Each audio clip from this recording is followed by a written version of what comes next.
Hello, gentlemen. Welcome to the Thunderdome.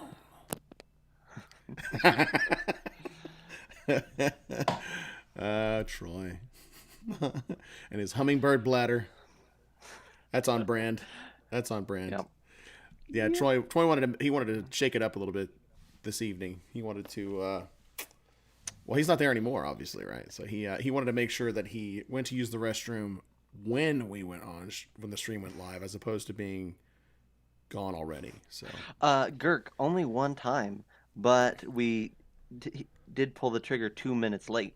So that was not John's fault. I'm not claiming that one. well, Nope. well. Nope. I mean, who has Streamlabs up and running? Me.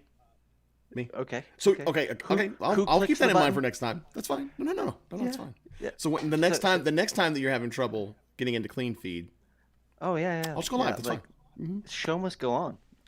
Alrighty. Now we know. Welcome, Troy. Troy likes to be fashionably late. Maybe that's it. It's like that's the attention getter for him. It's like, and now I'm here. You're welcome. Yeah. It was the facilities were occupied. Oh, well. That's That explains everything. we're all full of excuses tonight, aren't we? And chops of and busting of chops, I suppose. Well, I was full of them. I just got rid of them. Wow. We shall see. We shall see. So how we feeling tonight, fellows?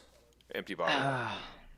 Feeling pretty good, actually. Pretty good. I was telling Troy before we hopped on here that I read through like 4 or 5 of the zines that I've got over the last few weeks today.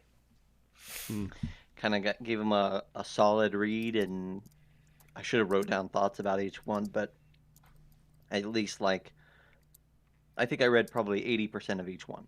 Mhm. And said like, this is my opinion, and then I moved on. So it was good. I was really happy to do that. I need to do that like 16 more times, and I'll be caught up. So Oh my God. That's how many you had. How many? Not 17 is how many you got? well, like you can see a little bit, like right there, right? Like that's my Your just stack. mini zines collection, right? Right. And then like over there, right there is like oversized zines, and that's just zines, right? So like I would love to read The Husky zines. everything. Husky. Yeah. Huskies. Can I just draw everyone's attention to the fact that Zach looks like he should be working behind a pharmacy counter today? I do. Yeah. Troy and I had commented Because before it's the show. the whenever- white shirt. Yeah, it looks and a you lot got like that a little, lab that coat. little, yeah, and you've got that little black line on the pocket. Oh yeah, like this I- right here. Yeah. Yeah, I feel like it should, So I- You need a should pocket my name protector and a is- lot of pens. yeah, should Yeah. I be like 2 pens in there? Welcome to. Oh, Yeah, look at see? that. Oh my God, that really Yeah. completes it. Holy crap. That's hilarious. I worked in a lab in IT for a lab for like 10 years, and I just had flashbacks. Yeah, you look like If you this- look at the guy that's like, please step down here. Well, I'll tell you how to take the medicine. Do you have any questions? Any questions for the pharmacist? Yeah, exactly. Yeah. That's right. Yeah. That's awesome. When I used to work at the sign shop, my daily routine was to take a pen and stick it like right like that. And this was how I went to work every single day. Oh, And man. because I needed a pen like all the time. You need a pen for everything in a science shop. So like I lived and died by it. And then it like would graduate. Like I'd have one up here and I'd have like 4 pens in my pocket by the end of the day because again, you need a pen for everything and you don't think about the one that you intentionally stuck behind your ear. It just lives there Where the for hell is 8 my hours pen? and you're like, where's my pen? So No, you end up with a pocket full of them. The opposite of that is working. Troy, you should probably get this right. It's working as a server in a restaurant. You start the Yeah. day with like 100 pens. Yeah, and then you have none. You have none at the end. Yeah. Yeah, it's Like I felt like when I like the Western like ammo belts, Mhm. right? Mhm. Oh yeah. When I was a wait staff, like that's how I loaded up at the beginning of the ship. Yeah. Like, here's 40 pins. Yeah. We're gonna make it through, folks. Yeah, I had like 2 or Like, 3 regulars that would come in and we're they gonna, would bring me like a pack of Bics, the Bic pens, and they were my favorites. I'm like, no tip necessary, please. No, no, Kirk That's all, says that's I all would I make need. a brilliant grad student, which sure, and okay, Craig apparently has a rash. cool. Yes, Don't fair tell him enough. where. Just yeah, let him yeah. find out on his own. hmm hmm Mr. Pharmacist, could you please recommend a nice unguent for Craig's rash? Unguent. Unguent. Not only will I recommend an unguent, A but salve. I'll sick one of you two yahoos to go rub it in. Craig, just tell him where. Oh, hmm. Hmm. Aren't there like flight restrictions all of a sudden? I don't think I can make it. Yep. It's our saving grace right now. Es- Especially to Craig's part of the world. I think. Yeah, that's I think. true. I think they're pretty shut down. Bear droid. Well, I showed up in an odd time. That's I'm fine. on time is right on time. That's Yeah. what to say. Like, really, you haven't come to expect this in every Mm. viewing. At some point, we're going to talk about rubbing people down. No, something? that No. you know what? That never happens unless you're here, John. So Yeah. Well, I'm glad that I could add that little bit of flavor to this stew of kookery. I think we've got enough people here now. We could go ahead and start. We're gonna do a crowdfunding corner episode, Kickstarter corner, and then if we have enough time, I think we're gonna do a topic afterwards and do a short recording there. But John and I were chatting yesterday and came up with a topic that needed touched upon. So. Mhm. But we said this. We said, hey, you know, we should try to make this happen. And Troy said, yeah, that sounds great. Let's try to squeeze in 2. And then Troy bellied up to the table with 12 crowd thunders to talk about. So we'll see. We'll see. Well, you know. It's all good. All right. Well, hey, let's get started, and we'll see how it goes. Yes, let's. Are we recording, Troy? Yes, we are. Just make sure it's still on there. All right, in 3, 2, 1. Hello and welcome to the Bite Size Gaming Podcast, the podcast that's serving up a buffet of RPG topics to get you through your week. My name is Zach, and the hosts joining me this evening are the Dwarven DM, John Christian, Hello, all. and the dapper DM, Troy Sandlin.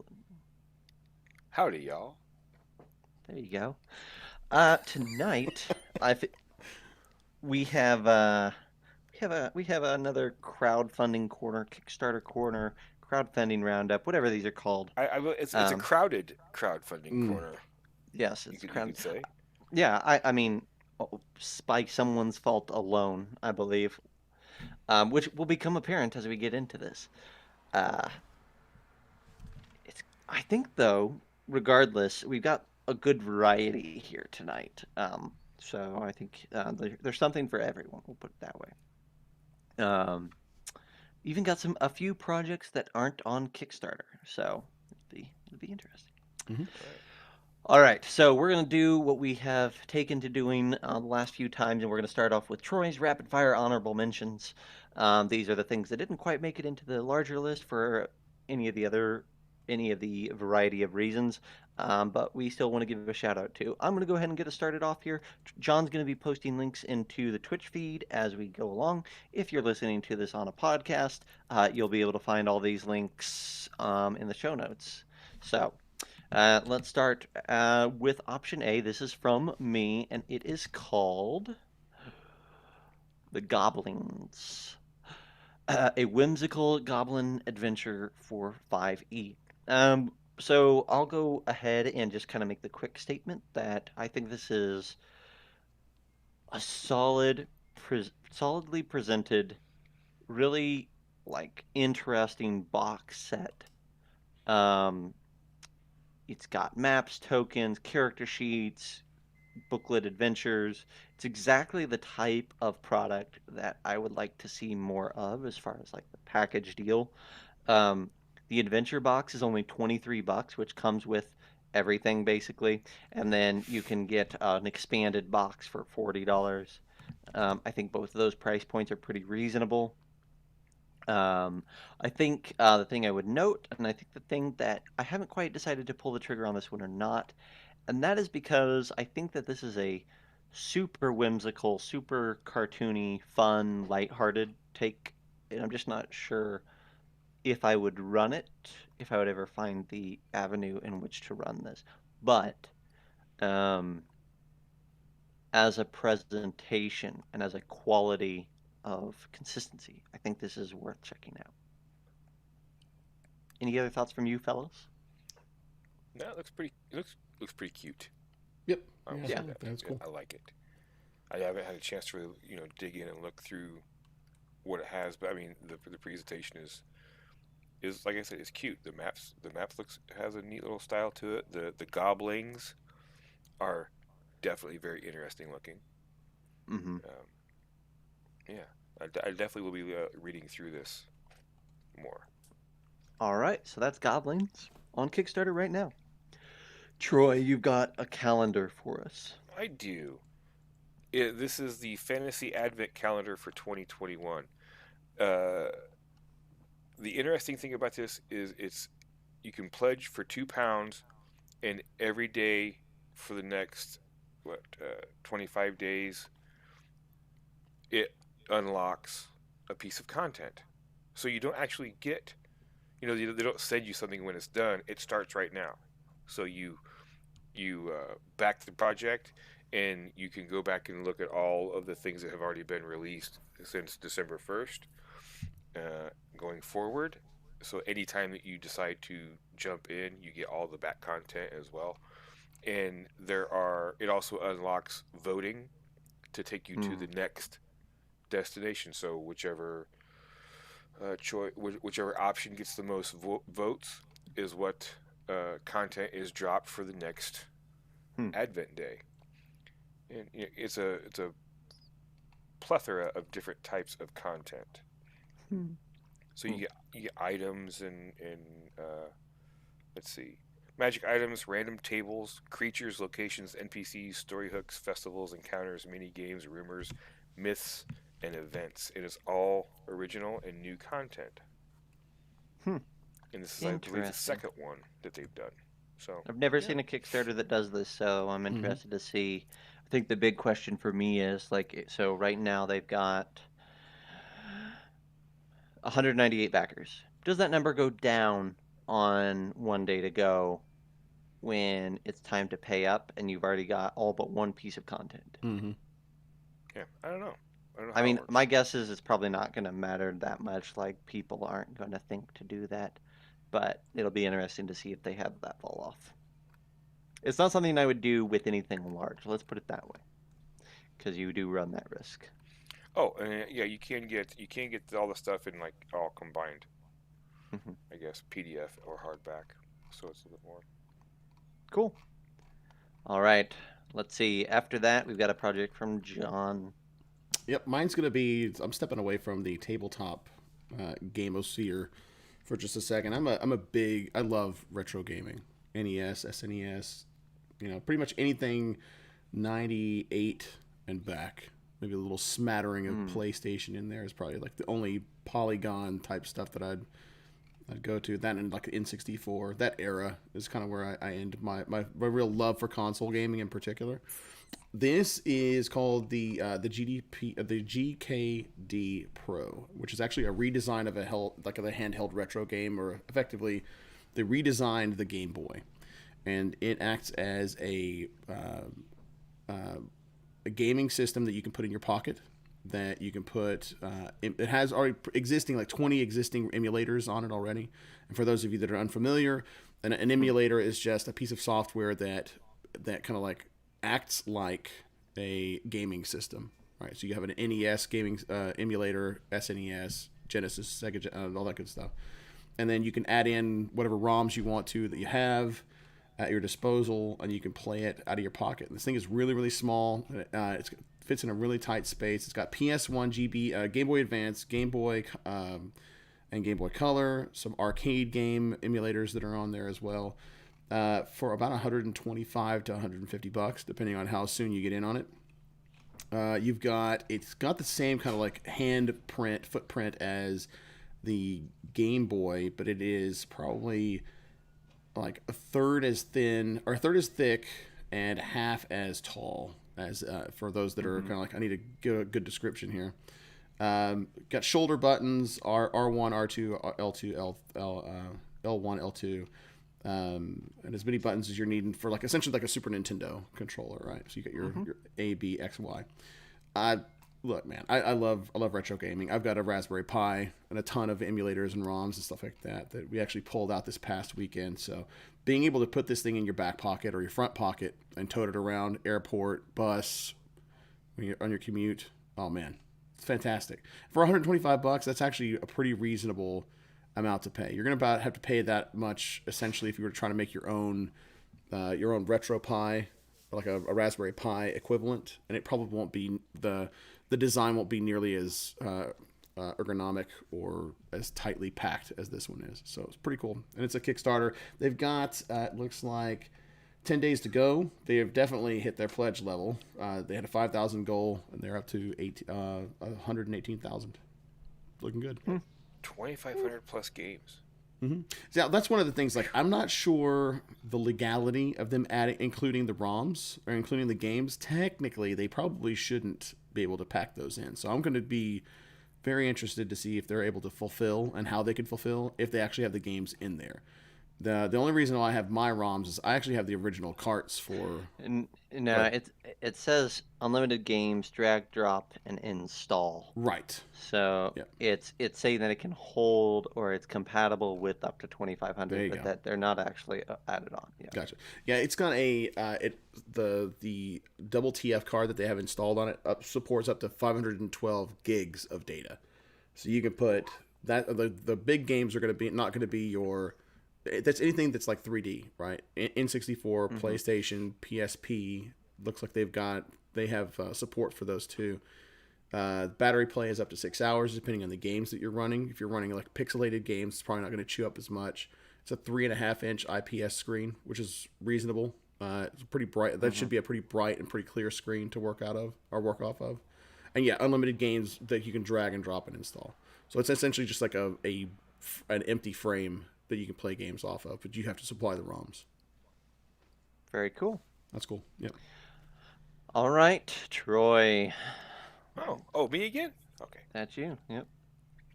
I just wanted to drop a little bit on Yarg's Guide to Puzzles and Traps for 5th edition. It's got about 8 days to go. Way funded. This just has some cool ideas on how to do traps, different types. I like the artwork that's in the book. I like the layout and design of the maps to show you how the traps work and things like that. If you like traps and puzzles, this looks like a pretty solid solid thing. If you like to put like interesting traps and stuff like that in your dungeons, not just your run-of-the-mill, here's a pit trap, here's one where the rocks fall, everyone dies, kind of thing. So yeah, Yarg's Guide to Puzzles and Traps. So, I mean, why belabor the point? It's in the title. If you like traps and puzzles, check it out. It looks pretty cool to me. Yeah, I like the way that they've got the All right. designs in here, kind of like that isometric display of the dungeon and where all the trigger points are, where the water's coming in and out of the rooms and things like that. I like that design. It's easier for you to kind of to put it in your head as the DM and then deliver it to the other players to know where everything sits, because that's a key thing, especially if you're doing more of the theater of the mind.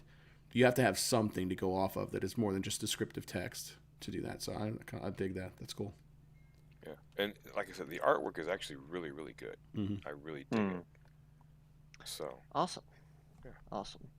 All right, John coming in with another retro game. Yep. I'm on a kick. Presentation. I was on a kick this week.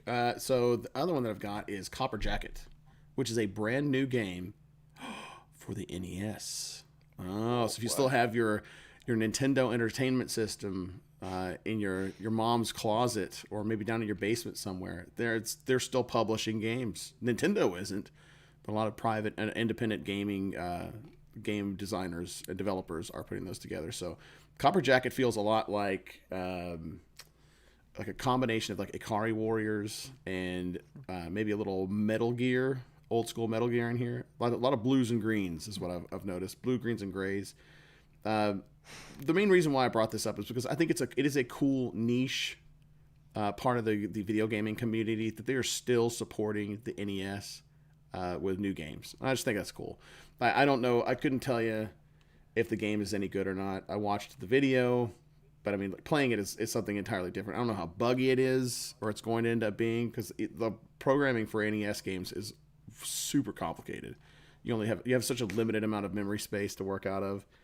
The ROM for the game was actually programmed at the assembly level. It's not written in a high level language. It has 64K to work with. So they're trying to keep it as old school as humanly possible with this thing. They're working within the confines of actually making an NES game, which I think is really cool too. So it's kind of like a modern artifact item, which I respect.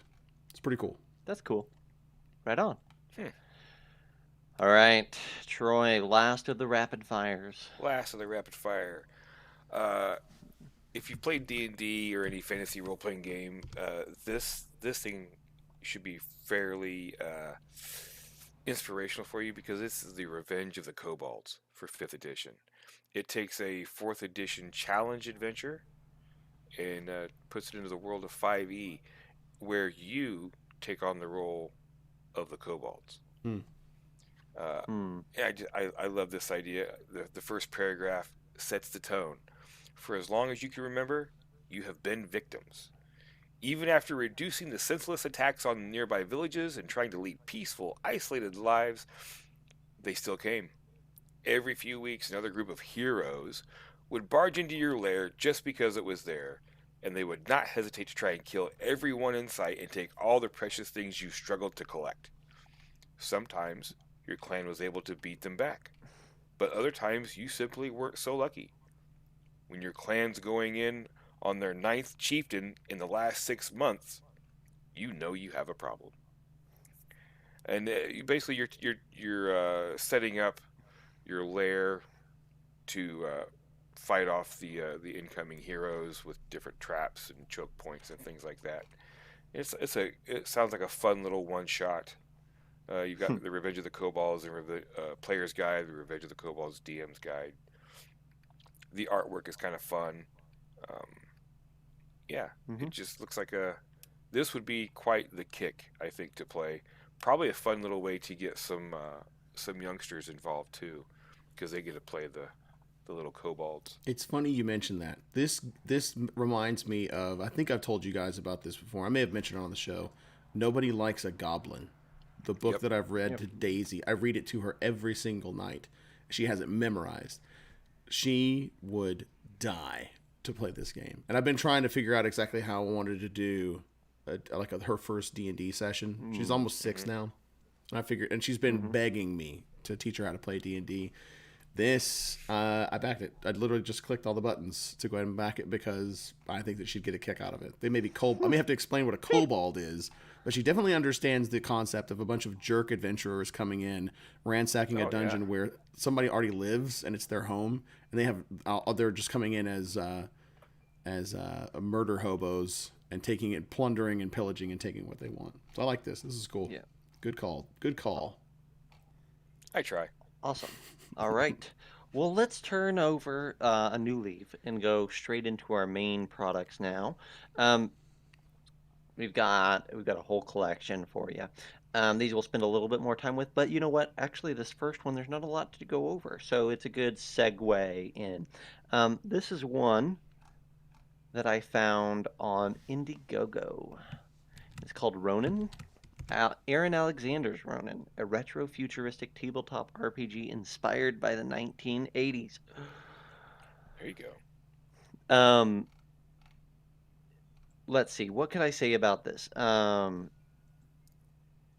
It's a lot of just like if you watch the videos and things that it's tied to, It's very much like trying to milk 80s aesthetics and to some extent 80s nostalgia, for all it's worth. But I kind of like the way that they're starting to present this, and I don't know if it'll be followed through. I don't know when this project goes live. Um, if it'll have the same presentation or something different. But I kind of dig retro futuristic Chicago and this kind of uh, like kind of what's the right word for this? Almost like a classic RPG presentation, right? Like I get very much a feel of like the non D&D RPGs that were produced back in the 80s from this book. So kind of like you were talking about with your retro NES games, John, it kind of triggers some of those same feel of like, oh yeah, that's what they're maybe going for here. So don't know much more than that, but this is one that I have subscribed to, and when it goes live, probably be talking about it again. That's cool. Yeah, I get what you're saying. There's like almost like a anime 80s anime aesthetic to it. It makes me think of like the old Saturday morning cartoons that transplanted over from Japan to and were dubbed over in the States. Yep. Like if they did like it has that vibe to it, which I appreciate. I love. It does definitely have that. It tickles the nostalgia fancy, right, in a person. Yeah. For some reason, it gives me a Masks. Oh my God, you were thinking like I didn't want to say it because they didn't have like an actual car or anything like that looked like Mask, but the artwork looks like Mask so much. I was thinking the same thing. Yeah. Cool. Well, that's all I got for that one. We don't have a lot to go on, so I'm gonna turn it back over to John. Oh boy, I'm So this one reminds me of like a gamified version of a Chick track. For those of you that are not familiar with Jack Chick, this Stephen Rhodes is I'm familiar with the artist, and I've seen some of the artwork that he's done in the past on T-shirts, but I did not know that he was making games, or they were making games based on his artwork. It's a very 70s style, like inking and like the base artwork and the coloring and things like that. It's really simple, flat comic book style, like 70s comic book style colors. But this is actually volume 2 for this Kickstarter. This Kickstarter is the dark retro worlds of artist Stephen Rhodes with 3 easy-to-learn card-based games. The 3 games are Cryptozoology for Beginners, Living Well is the Best Revenge, and then Let's Call the Exorcist.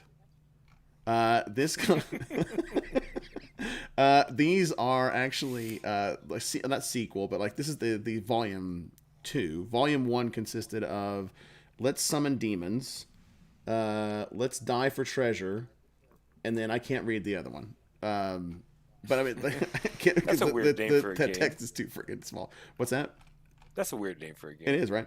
Well, I love. Oh, there it is. No, I still can't read. Let's Die for Treasure is like the best.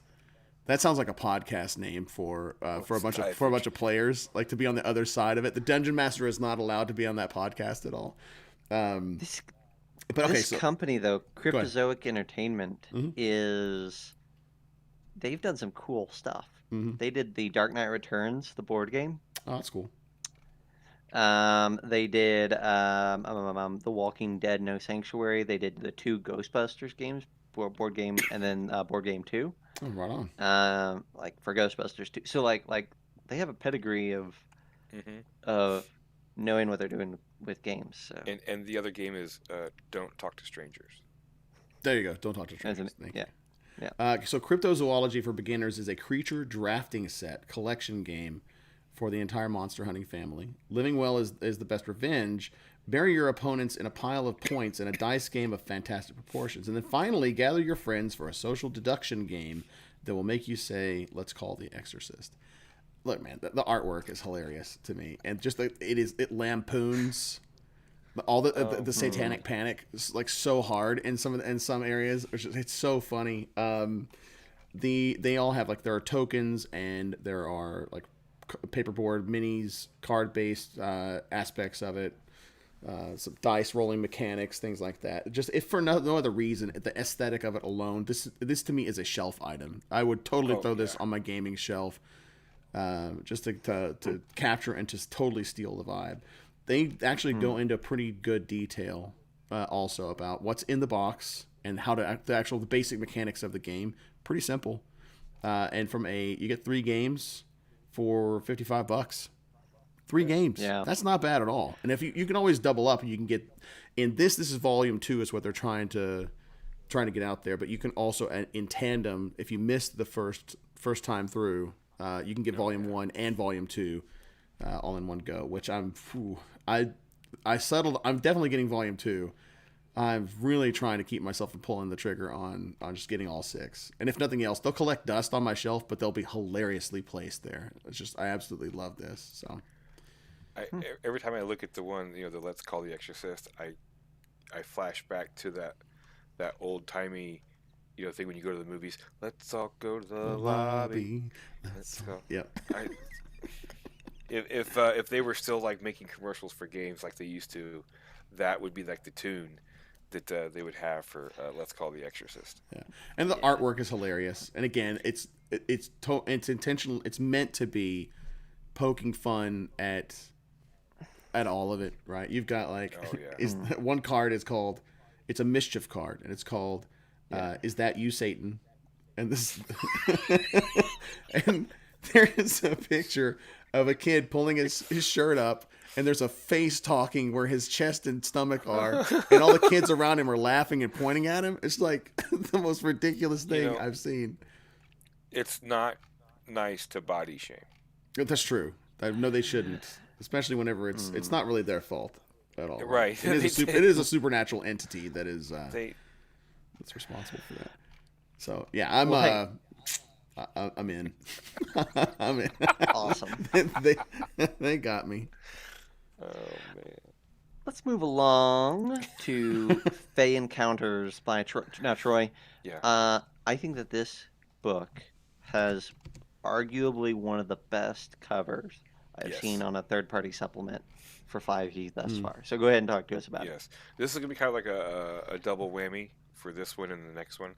Okay. Fey Encounters by T.A. Gray. 17 days left as of this recording. Almost $12,000 of their $3,000 goal. And it is exactly what you expect it to be. It's a collection of 60 random encounters set in the Fey realm for 5th edition. Whimsical, dangerous. It's an ideal companion for the Wild Beyond the Witchlight campaign that's currently out there right now. The artwork is freaking cool. All the encounters are scalable. 75 plus pages of content. They've got DM-less encounter cards, so that way you can do these little adventures solo. Digital tokens, printable paper minis, digital battle maps. They got a free download preview. And as you scroll down, the picture that is titled "A Once Docile Treant is Infected with Elemental Magic." Come on now, that treant is awesome, right? awesome looking. Yeah, sweet. Can I make a comment? So everything that is presented here is awesome, right? Like they do such a great job, like with that cover. I think the idea of like 60 encounters is great. Tokens, maps, and blah blah blah. Like everything is great. Why is this so small? Like we have a January 2022 release, so like almost all the art has to be done. The layout, like they have to be just staring at layout at this point, right? Like, and they're fulfilling through drive-through, so that's where we've got to be sitting. Why do we only see like 3 pieces of art here? I'm gonna bet money. All right, here's what I'm gonna put my money on, and I don't care about this. All right, so like this isn't me trashing anything. It's just something to be aware of. To me, this implies that the book is full of art that does not live up to the cover. Mm. Mm. I think that it's probably going to be either stock art or black and white. Um, because like they have a quick start guide that you can download for free. And it's like 4 pages, and there's maybe two character pieces of art that you don't see in the campaign, and that's about it. Um, and those two pieces of character are in a different style, which again leads me to believe that maybe we're going to be seeing stock art and things. Anyhow, that's just a quick note because I think this book looks awesome. I think the quick start is cool. I think the pitch is great. It's just weird that they seem to be keeping the actual content of the book as far as like a preview of it or like a here's what it's going to feel like pretty close to the vest. Yeah. Yeah, could be. I don't know. I don't know. I don't personally like I think this book if it has all black and white art and whatever I think it's still going to be a win. It's just a note. Well, also like the little headings on the Kickstarter page, like where it says DMless play. Yeah. It's kind of like a little section of art that nowhere else on this page, I don't think, have I seen what that little snippet belongs to. So Mm-hmm. they could, Maybe. Yeah. here's some big art pieces, and then here's like little teasers of other pieces of art. Yeah. So Yeah. I'm crossing my fingers like if I don't back this one and it's full of like crazy art that and the interior matches the exterior, I'm gonna be super disappointed, right? Mm-hmm. That I didn't back it, right? And if I back it anticipating what this is and I get in the other, I'm gonna be like, oh. But again, it can still win me over by the content of the book. So I yeah, haven't quite pulled the trigger. That's true. Chaos is asking maybe they haven't paid for it yet, but the fact that it has a January 22 release date means that if this campaign is going to end in 17 days, so they're promising to have all art finished within a month, basically. And that's not going to happen if you're filling a book this size and you haven't started yet. But again, cross your fingers. And we have a book that happened before this, that Book of Wands, Troy, that you hmm talked about. So it's possible. Like I don't know what that book turned into, but that might be a good reference point if people check that out. I did like that book. I, Mm. I, I got the Book of Wands in PDF. It looked really cool. Cool. This Awesome. All right. Well, you had another one you were going to talk about. I Yeah. did, and this one kind of goes right along with that one. It is by uh, Patty Finn, who I have talked about before on the show, Hmm. and he is releasing another Mag of Holding, Breath of the Feywild book for 5e. And it's full of adventures, monsters, spells, magic items, NPCs, new rules, and original artwork, plus more. There's 11 days to go as of this recording, and they are sitting at $12,000 of their $4,000 goal. So, and Patty Finn puts out awesome stuff. They're they've always delivered on their Kickstarters. They all look good. They've all got really cool content, and this one I have no doubt will be the same way. It funded in an hour. Hmm. So that Hmm. tells you that Patty Finn He's been. delivers. Yeah. Yeah. Yeah. Exactly. But I mean, Breath of the Feywild, the artwork throughout the page looks really good. Lesser mimics, jackalopes, moss behemoths, some minor. They've got. Let me see if I can find this again. Okay, we got 4 adventures and maps, 7 Fey familiars, which you can have a lesser mimic as a familiar. So that's Mm-hmm. kind That's of a cool. kind of interesting thing. Jackalope, Dracokit, Lesser Phoenix, new monsters: Witch of the Willow, the Moss Behemoth, Arundel, Drakdinya, and that one's subject to the stretch goals. 23 magic items and more, like 5 new spells, a new bard subclass called the College of the Two Courts. New backgrounds. Kaylee's Cauldron with Jenny Dye. Yeah, just these mags of holding are just jammed full of stuff, and they've always got on there if you want to go back and try to snag some of the past issues, you can do that. They've had Gothic Horror, Frozen Wastelands, Pirates and Seafaring, and now Breath of the Feywild. I have the other ones. They are all pretty cool. Yeah, for the artwork to be as plentiful in this as it is, and it's good artwork, man. Their pledge goal is really, really small.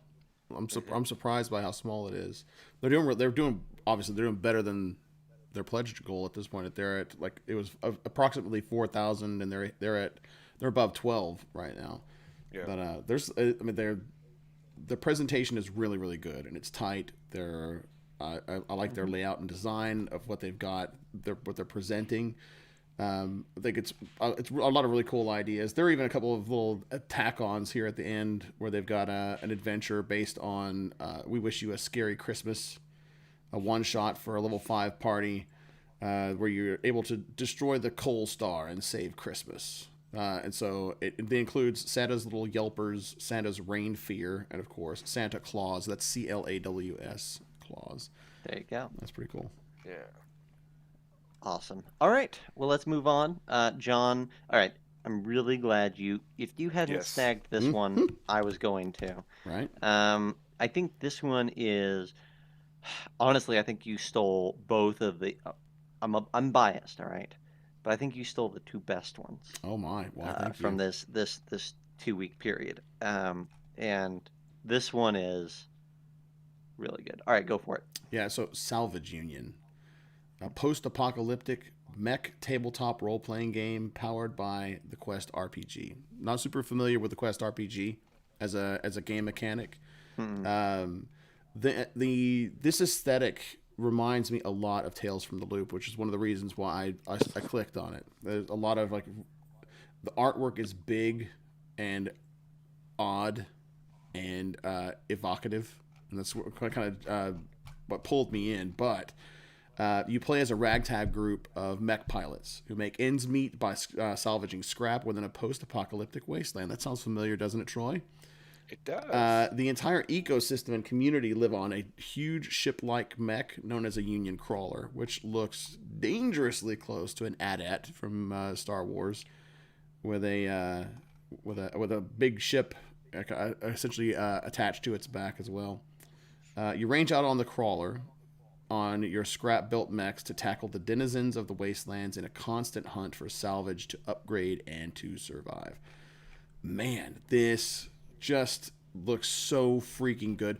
If nothing else, they sold me on I want both. This is the first time I can think of where I want the standard core book art and I want the special edition art both. For those that are clicking the links and looking at home or not able to see, Salvage Union, it is the beta quick start guide. It looks like a Haynes Automotive repair manual. Yeah. It looks so sweet. Holy crap, I would love for that to be on my shelf. It's got the core rule book is fully self-contained system that includes everything you need to run and play the game. It's on A5 hardback, so it's a smaller footprint on your shelf for shelf space. 300 plus pages to the rule book, it says, I guess. That includes mech chassis, pilot classes, mech systems and weapons, modules, pilot abilities, the core rules, detailed lore, more and more artwork, etc., etc. Mud and lasers, and lots more. There's a digital edition. The core physical edition is the one that I just described that has that Haynes manual aesthetic to it. And then the Salvage Union Workshop manual looks like a linen navy blue or like a dark blue with gold foil embossed hand clenching a wrench inside of a cog. I mean, it just looks really, really sweet. But I would want both, right? Mm-hmm. Some of the stretch goals and add-ons are like a patch of the same that same image.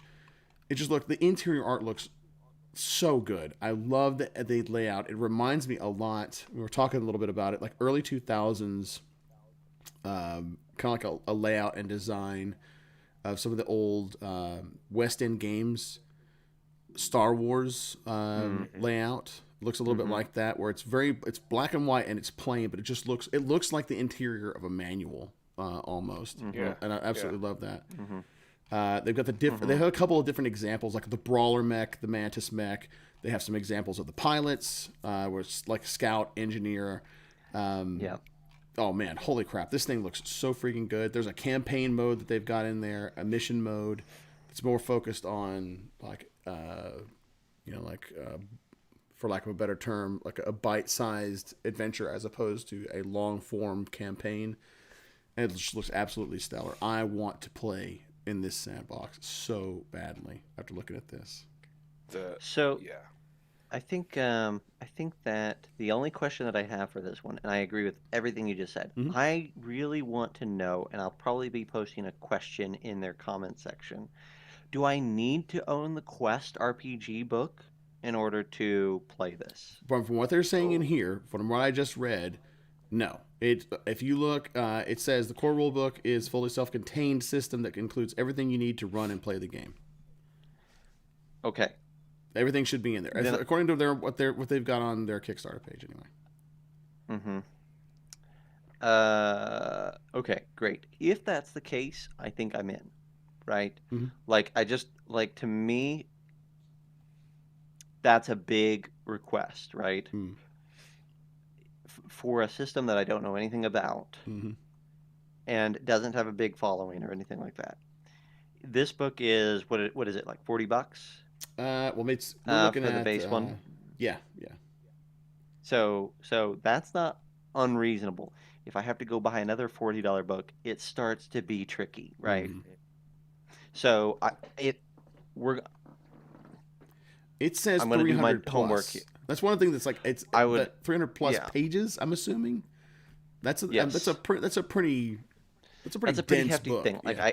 I hear a lot of statements that you're making that make me feel good about it being all one. Mhm. I think that would be the trickiest bit, is if I turn around and it's like, oh no, it has some of the rules for Quest, but Mhm. you need to really own the other book. I'd be like, well, crap. Yeah, so let's see here. Like it says, rules for the mediator. I'm assuming that's like the GM or the DM to create their own NPC mechs, pilots, and creatures from scratch. Rules for campaign play based on exploration. The core rules to run and play Salvage Union, whatever that means. But that doesn't. Yeah, that's it doesn't not, say like the full. I see what you're saying though. What I would love to hear is a statement that says the rules to play a Quest RPG game, right? Yeah. So whatever. Now, Bear Droid is talking about it looking like if Free League did BattleTech. Here's the other thing that we should point out about this project. All right. The pedigree of the writers or creators, because it is. I mean, I'm not going to be able to, I don't know some of these people, right? But the writers and editors, Virginia Page is on this, and she worked on John Carter of Mars and Star Trek Adventures for Modiphius, and Diego, not going to be able to pronounce his last name, but it's Diego Old Skull on Twitter, and he worked on Halls of the Blood King, and he also I think I follow him on Facebook or something. Like he does a lot of stuff in the RPG world, so he's interesting. Virginia's interesting. And then Jarrett Crater is an editor, and he is an editor on Tuesday Night Games books, which is Mothership, right? Yeah. So you got Mothership, Modiphius, and this other fella who does. I think some of that is OSR inspired stuff. So that's a wide spread and an impressive spread from the writer and editor team. That's pretty cool. I believe his last name is Noguera. Okay, perfect.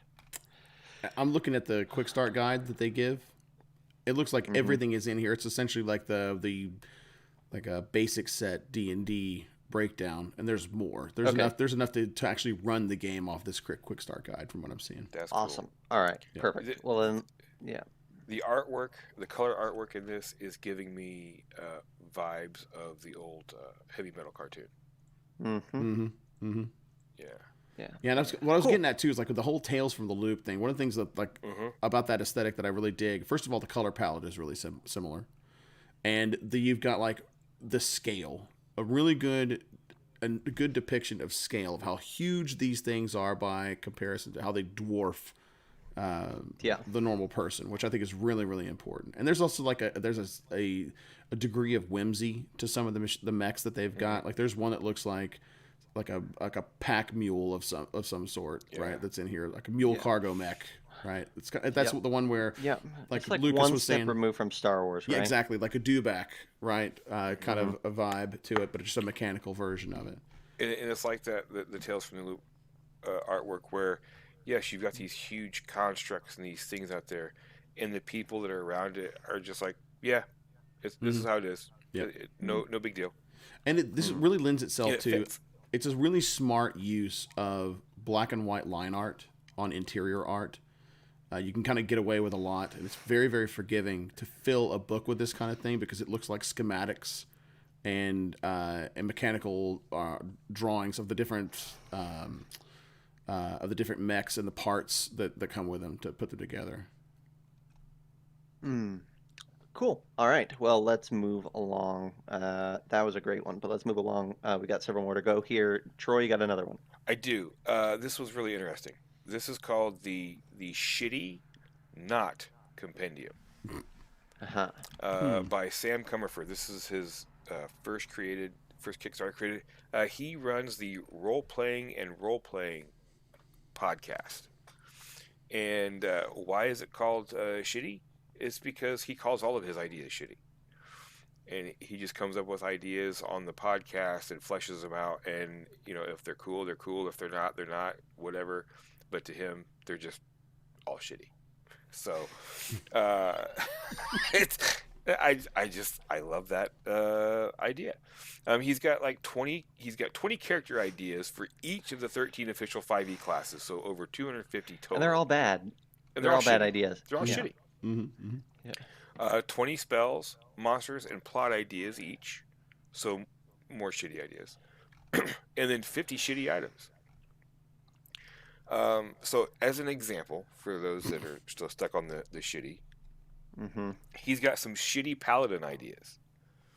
A dragonborn paladin / bard who doesn't know whether or not they're talking about scales, or scales. A warforged redemption paladin who campaigns to change the name to Peaceforged. Yeah. This is one of those books that we were just talking about this before, like maybe in a different way, but it's one of those books that's like, I will get no use out of this, but it's probably going to be entertaining, right? Mhm. Yes, Like- exactly. What they used to call like a bathroom book. It's Yeah. like the only reason I got it is to read it. Hence the shitty. It's the shitty. Oh, thank That's you. right. Now, yeah. I served that one up to you. You're welcome.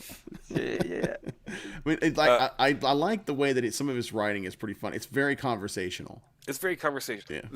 Yeah. Sticking on this paladin theme, there's two that I really, really, really like, and there's probably more, but these are the two that caught my eye right away.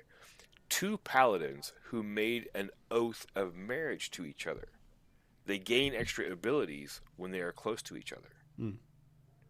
So that's kind of a neat idea. That's cool. I don't know how you'd want to put that in camping. And then the other one that I've actually had this idea before. A paladin who has made an oath to safety and tries to get the party to follow the safety code Oh my at all God. times. And my addition to that was they worship the god Osha. And instead of a shield, it's a giant clipboard. Nice. So if you're trying to make a paladin even more annoying to the party, not only do you Yes. have to Now- do what is right and righteous, but you have to do it as safely as possible. Yes. Here's what I would say. I love it. Like I actually do like this book. The layout, design, and art is a little bit rough, but like more the cover art, but the presentation is pretty great. Here's the note Yep. that I would give for this though. If you back this, back it under the radar and don't share this a lot. Like this should be the only thing that goes public about this thing Hmm. because this thing is not SRD compliant, which Oh. means they are going to get a cease and desist if they get too loud from WotC. Mm. So I mean, you can tell right out the gate with words like Warforged and Eric Croker sitting in their samples, Oh, right? yeah. Like can't use those words. Yeah. So I say that to say, as much as I like this and it's funny and good for it, don't share this on social media. Don't talk about it. The podcast should be the only thing you hear about it, unless you're okay with it getting canceled before it gets out the gate. And we've had that happen Well, recently. and if that with, happens- with a couple that I've backed that they got Yeah, me got too. axed. But man, if this thing gets canceled, that will be shitty. All right. Well, let's move on. Fair enough. All right. So, John, this is the only. Okay, I'm going to be honest here. This is the only one that I have already backed, Oh. and I was ready to back it before it went live. Wow. Okay. So then, you know what? Then I am happy to demur, and if you would like to, you'd like to take the reins on this one, I would Yeah. be happy to allow you to do that. Go for Okay. it, Well, I'll please. do that then. Okay, so I'm going to talk about Hell Knight, which is a Doom Biker RPG rule art book inspired by badass metal covers in the spirit of a strange decade. Ride beyond and behold. It's the roaring 80s, and hell just broke loose, literally. Mm-hmm. Like it knows what it wants to be, and it does that thing. Mm-hmm. Like that's all I want, right? Like it's like the cover alone is like it's very 80s metal, Oh yeah. the Hell Knot and like the chrome font Mm-hmm. with a black background that's distressed to heck, right? Like it like you I saw that and I was like, I'm going to back this as long as there is not an as long as there is a tier that is below $80.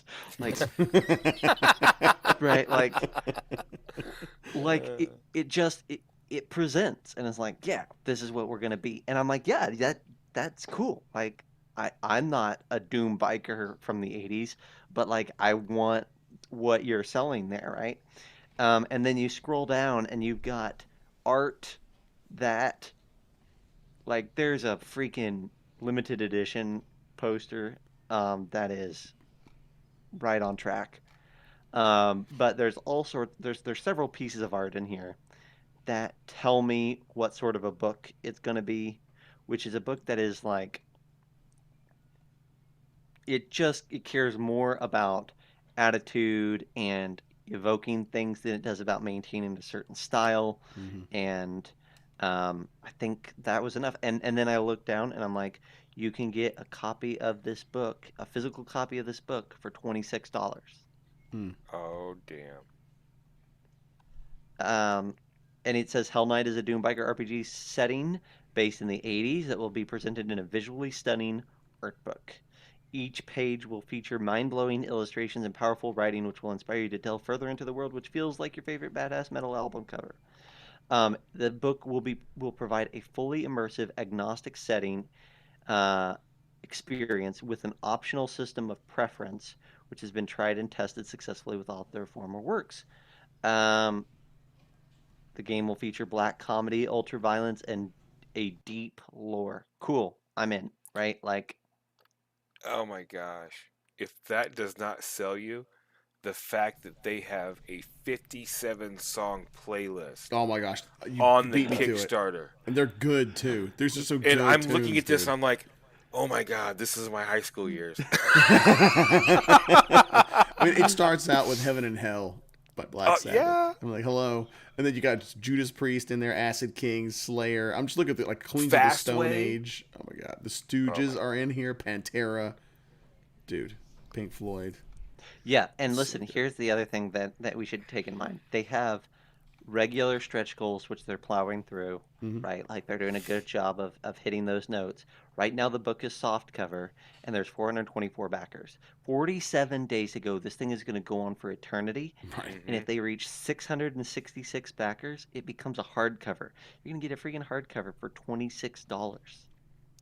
Dude, Right? It's a no, like this is a no-brainer. I'm doing it right now. Yeah, yeah, yeah, yeah, yeah. All right, so $3,500 goal. It's reached 16,424 backers, 47 days to go, and it's committing. I don't think now, caveat, I do not believe that they're going to deliver this in January. I think the book is probably done, but I don't think that we're getting a book in January. Mhm. It's proposing a delivery of January 2022. I think we're going to get a PDF in January 2022 at best. I would expect this to deliver in March, April, May, somewhere in there. Just kind of a warning klaxon for people who look at that and consider backing.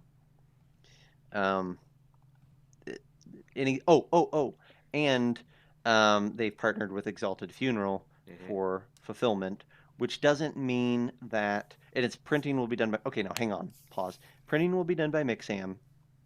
All right, so that means that it's going to be done domestically, which means maybe they can deliver when they say they're going to deliver, and then it's going to be fulfilled by Exalted Funeral. So they've got a local fast printer kicking it out, and then they've got a pro at fulfillment fulfilling it. It's possible that they drop in January, but that's a long shot. Especially when you're doing a 47-day campaign. Folks, they're not going to even end till January. Halfway through January. Like literally, right? Like 47 days means there's 26 days left in this year. They're not going to end the campaign until January 21st. And then it's going to be 2 weeks before they collect the money from Kickstarter. There's no way they fulfill this before you aren't even going to get a PDF until February. Just a heads up. Joe, this is Hell Night, and it's the insta back of the evening Yep. so far, I think. So, Bear Droid is asking. We'll put a quick pause in our topics real quick to say, have you seen a general delay in delivery of Kickstarters due to supply chain issues? 100%. Mm-hmm. Like, and it is across the board, bar none, everyone. Whatever date they're saying is probably them being a little like this guy didn't know what he was doing by saying January. Like that's not going to happen. But most people, even if they say they're being conscious of shipping, you still need to give them like 2 or 3 months at least. And if it's a hardcover and it's a big project, add another 3 months on top of that. I don't think that a book can deliver on time at this point in a reasonable time frame at this point unless it is a zine. And even then it could be tricky. A hardcover, it's a wing and a prayer that they deliver anywhere near it because they're going to order from overseas and it's going to be made according to the overseas schedule and supply material, which is a big question mark. And then it's going to get shipped to the States. And that cargo container is going to have to run a literal gauntlet to get past the port. And then it has to run another literal gauntlet to get out of like the port side warehouses. Mm-hmm. Right? There are products that have been sitting out in the coast for 4 months. Right? That have been done. The crate is there, but they haven't even made landfall yet. So, yeah, it's all like just be patient with people at this point is the only thing the only reasonable thing to say. It's a crapshoot. It's a crapshoot. Yep. I mean, shoot, WotC can't get a book across, and they probably are top priority for their printers, and they're not delivering on time. Yeah. So, it is getting better, as Andrew said. It's getting better slowly, and could always turn back to getting worse. So, this is something that's not going to be remedied all right. in the next couple of months. Let's move away from Hell Knight. We spend enough people's money. Troy, you got a couple more here. I do. Uh, Relics of Forgotten Sorcery. Uh, it's a deck of cards that offers a new way for players to earn rare loot. Um, and it's not just your standard deck of magic item cards.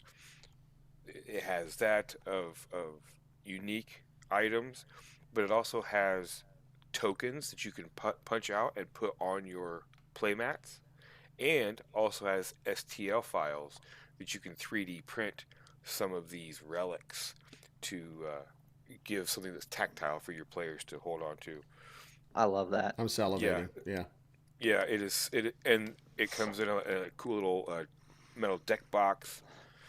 Um, the artwork on the cards is really cool, and you get like the little flavor piece and the full page of art. Then you flip it over, and it tells you all about what it does. Um, This is like this is this doesn't happen every time we do this. It happens every once in a while. This is the type of product that I see, and like the tokens are cool, but like the idea itself is like I want to make something like that. Not Hmm. that, but I want to make something like that. Like it inspires me to want to create a thing. mhm. And that's the one of the highest compliments I can give a Kickstarter is if it makes me want to do something similar myself. Yeah, yeah. The tokens are like a thick card Cardstock. Right. card stock, like what you would find in a board game kind of Mm. thing. Yeah. Um, one side of it is like a flagstone, Hmm. so that way you can put it on your battle mat or whatever, and flip it over, and it is corresponding to the card itself. Uh, but yeah, I dig this idea. The STL files are cool. The items are cool, like this one here, contaminated potion. Stiffened by death, the rodent's carcass makes for a foul cork to the tonic within. Mm. So you've got this potion bottle with half a rat sticking out of the top. Mm. And so whatever's inside this potion is being twisted and morphed. And so if your players are brave enough to uncork it and drink it, who knows what it's going to do to them. Just stuff like that is just really cool. So I adore the things that this is doing, right? Is the pro so the so let's take a look at it from a top down perspective. $3,000 is what they've raised so far with 22 days to go. They have been live for a week. There's a problem with this campaign. Not with the product, but with the campaign, right? Mm-hmm. For a physical product like this, for it to have cards, for it to have STL files, for it to have tokens, there's a problem. And that problem is the cost. Right? I adore this. I considered backing it, and I don't back card decks, Mm-hmm. right? But they want, and I love the cards. I love the presentation. I love everything about this. It's like a really cool thing. They want $63 for their card deck. Mm-hmm. Oh my gosh. Like, that card deck better be 500 cards. And I don't think that it is. It's 54 cards. Mm-hmm. It's 54 cards. There is no way that it's worth $63. I'm sorry. Like I love this. I adore this. I want to own this. I can't pay $63 for a deck of cards. Right. Right.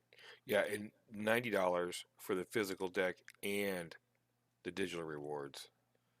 And then does that give you and the STL files? So $71 get you the physical deck, the digital rewards, and the STL files. Which that's a lot. And I don't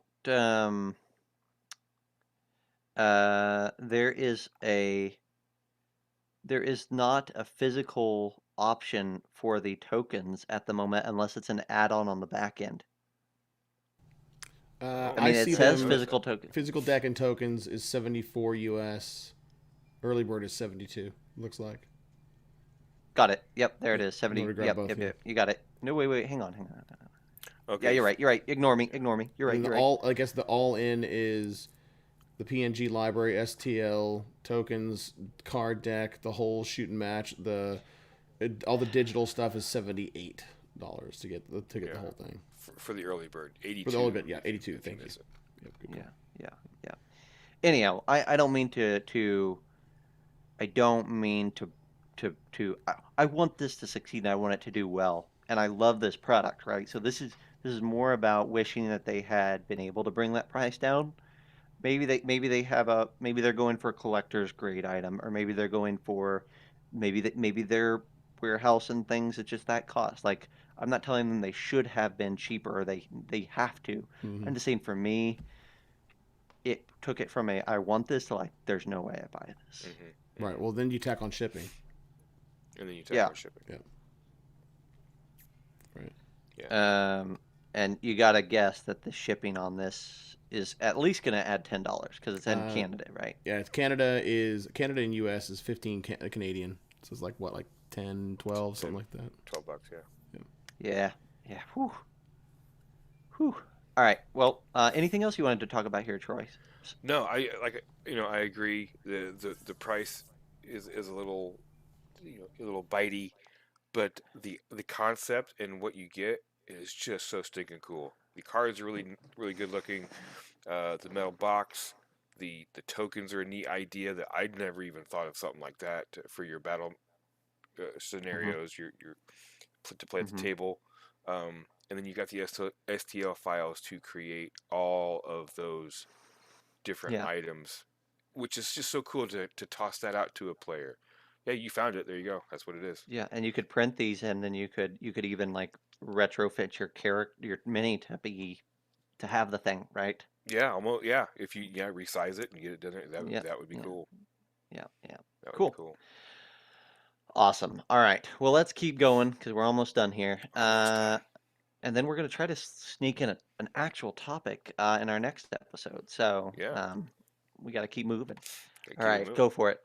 All right, Murder at Morley's Workshop for £1. Coming out of Great Britain. A little one-shot adventure for levels 1 through 3. Nice artwork, nice maps. It's a murder mystery. Strange things are afoot around the workshop. And I mean, it's a pound.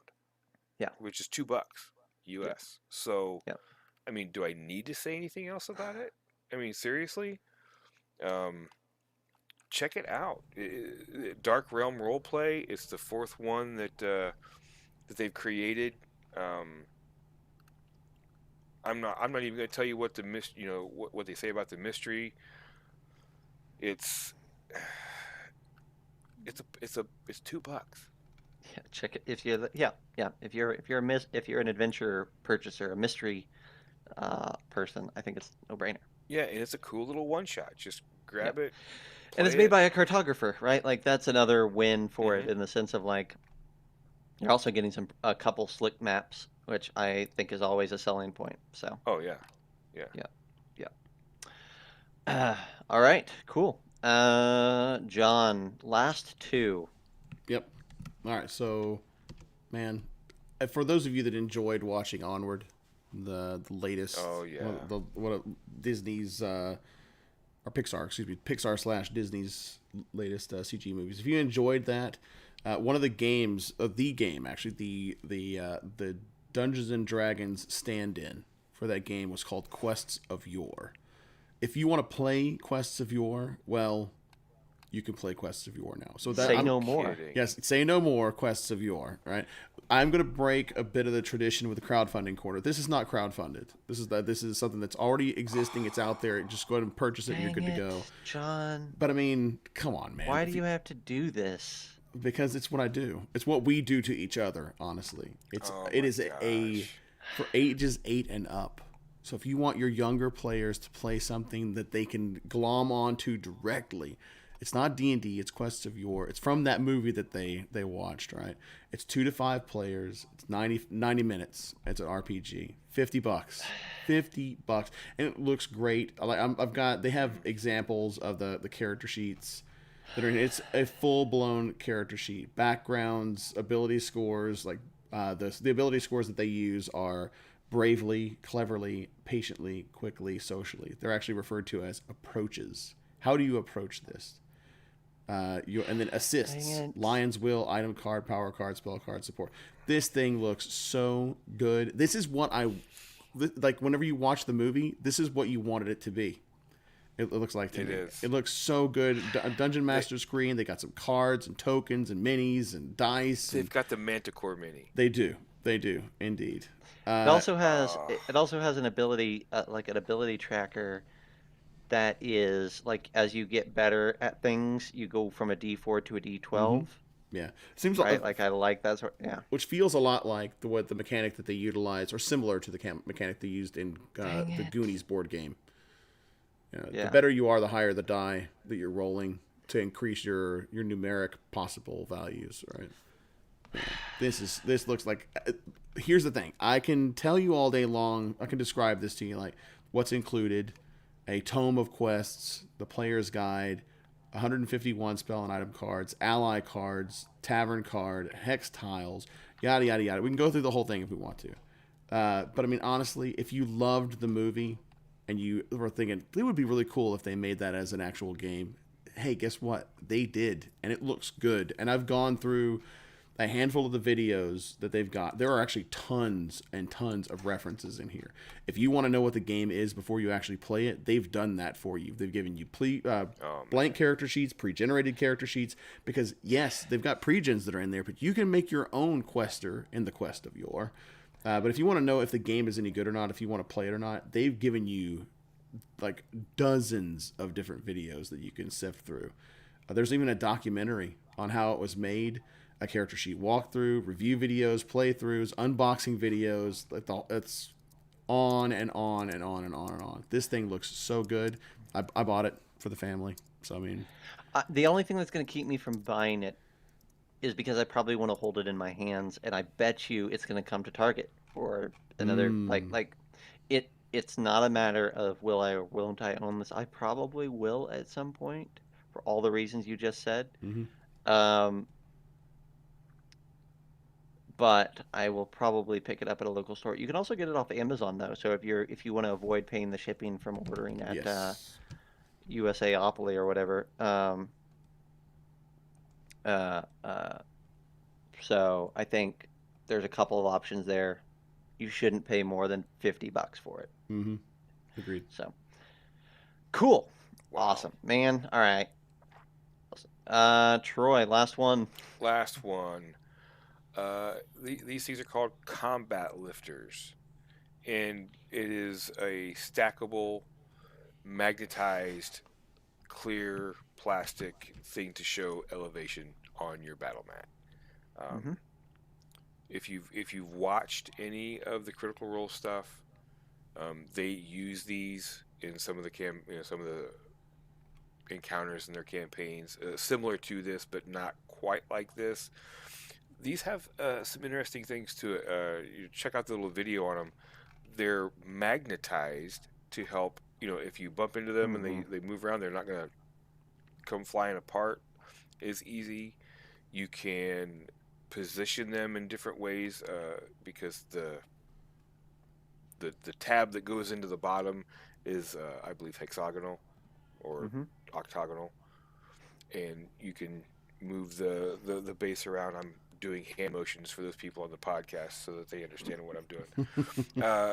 The bases are all blocked out in 1-inch squares, so that way doesn't matter where on the height you're at, you know what spot you are on the grid. Also, the clear plastic sitting on the battle map itself, you can see what's going on underneath. Pretty interesting stuff. A little on the salty side. The early bird basic set is about $47. Not horrible. Doesn't include shipping. And that is the basic set in early bird. You can get for $94 the early bird basic set plus a bonus set, so that you've got more and can go even higher. Well, It's kind of a neat little idea. I like it. yeah. Well, listen, here's the thing. They expected this to skyrocket, and it's not going to do that. Mhm. But I do wish them well because I like this product. Um, their stretch goals here communicate what they expected. Their first stretch goal was at $8,000, and they show stretch goals every basically $5,000 to $10,000 there on out, past 50,000, and they're at $2,500. Mhm. Yeah. So so But they do I have 53 days left to go. 53 days. But Right. someday somebody will learn that like more days doesn't mean more money. Mhm. It means more nail biting in the middle. Right. Now, where I think, aside from possibly poor Kickstarter campaign planning, I do love the idea of what they've got Oh for yeah. the stretch goals. They've got cloud sets, spell toppers like Bigsby's Magical Hand. Um, you can hmm get a Prestige Edition, which is a weighted felt base, uh, wind sets, mechanical sets, flame sets, floating island tops. Yeah. So there's a lot of cool things that they can do with this, and I'm looking forward. If we don't see, I mean, it's almost hit their goal because they have an initial goal of right around $4,000, and it's definitely going to fund. It may not fly through the stretch goals like they hope, hmm um, but at least this kind of gives an idea of what this can do, and I hmm hope they don't feel shot down by not hitting those stretch goals, but rethink how this works, maybe put out another campaign in a couple more months for some of those individual stretch goals by themselves, and just do Yeah. that. And you can go back and get more of the basic set, you can get some cloud toppers or some hmm flames or Mhm. whatever, and show me what those are going to actually look like, and that would be pretty sweet. I think It's supposed to be delivered in October I of think next one of year. the things that kind of concerned is probably too strong a term, but one of the things I'm curious about, I won't say that these things are chunky. Like you look Yes. at them, I'm assuming resin or whatever it is They material look that they're like using. Duplos. It's They're really kind of like really Duplos, yeah. they're really not even just like how the mass, like how big or volume I should say, but like they look really dense. Like these are heavy. They would clack around inside of something. That's not necessarily hmm a bad thing. It could mean that they're not going to jostle on the table as much, That's what I'm thinking. right? That's what I'm Yeah. thinking. So it's not a knock necessarily. This is one of the things that I would want to see at a convention that I could hold and take a look Hmm. at and before I kind of pulled the trigger on it. That's why it makes me a little bit more apprehensive because I want to see it in action. On a video would be nice, right? That's one of the things I Well, they think that's they, missing they on here do have too. they do have a video. If you scroll down, they have someone interacting with some of the. I'm assuming they're the prototype parts Well, these are like right. because These are hmm like animated gifs. I'm talking more along the lines of like no no no no no no did they? no. If you Am I scroll missing? down, there's a guy moving stuff around. Yes, those are animated gifs, right? Am I wrong? I'm talking like I they're think videos. what Troy's saying is that they're videos of somebody They interacting are, with but I'm actual getting more along product. the lines of like is like an actual. I want to hear how they move and how they clack together to kind of give me an indication of how solid they are, or like just how they interact. I don't know. Maybe I'm being too nitpicky about it, but like it's one of those. They just seem like it'd be really dense, if nothing else. Hmm. It's not a bad thing. Yeah. Like I said, hmm I would figure that they would sit on the table better if they were heavier like that. They Mm. wouldn't get knocked over Yeah. as easily. Yeah. Correct. Hmm. Correct. Interesting. Yeah. All right. Well, that's going to do it for this crowdfunding corner. We managed to plow through a billion projects in a billion minutes, but You're that's the way we welcome. do things here. Uh, I will say, for those of you in the streaming universe, and also for our listeners back at home, you're probably going to get a bonus episode here in just a minute because we have a topic that can't wait any longer. Until that time, though, and whenever that pops up into your feed, uh, first and foremost, we'd encourage you to check out these Kickstarters and projects on the various platforms. All the links are in the show notes. After you've done that, and after you've picked up 1, 2, 3, or 4, go over to our Discord. Link will be in the show notes there as well. And tell us what you picked up. That would be awesome. And until next week, thanks to John, thanks to Troy, thanks to chat, and we'll see you next time. Have a great game, everybody. Thanks, everybody. Stay safe. All right. So, That was a lot of crowdfunding. while Troy's getting that, that was a lot of crowdfunding. That was a lot of crowdfunding. I had one more that I was going to tack in there, and I was like, nah, never mind. No, that's One good. more. No. One more. No, that's One more. that'd be the straw that broke the camel's back right there. I think Zach's So we're both eyes would be twitching. That's right. No, it's great. Like I'm happy that we talked about all of them. It's just this. Whew, whew. I remember back when we said let's split this one off because just the 6 topics by themselves, the 6 Kickstarters we pick every week are enough of an episode. Yeah. So we split it off, and then we're like, oh, let's double that. Right. So yeah. Well, yeah. It starts out. Somebody will put up a couple, and then somebody else. I'll go and check it, or somebody else will go and check it, and it's like oh well, I only had one, so I'm gonna go look for a couple more, Mm-hmm. and then we'll put up 3 or 4. Then somebody else will come along and it's like, oh man, well, Troy's got 4. I've only got 1. I need to go find some more.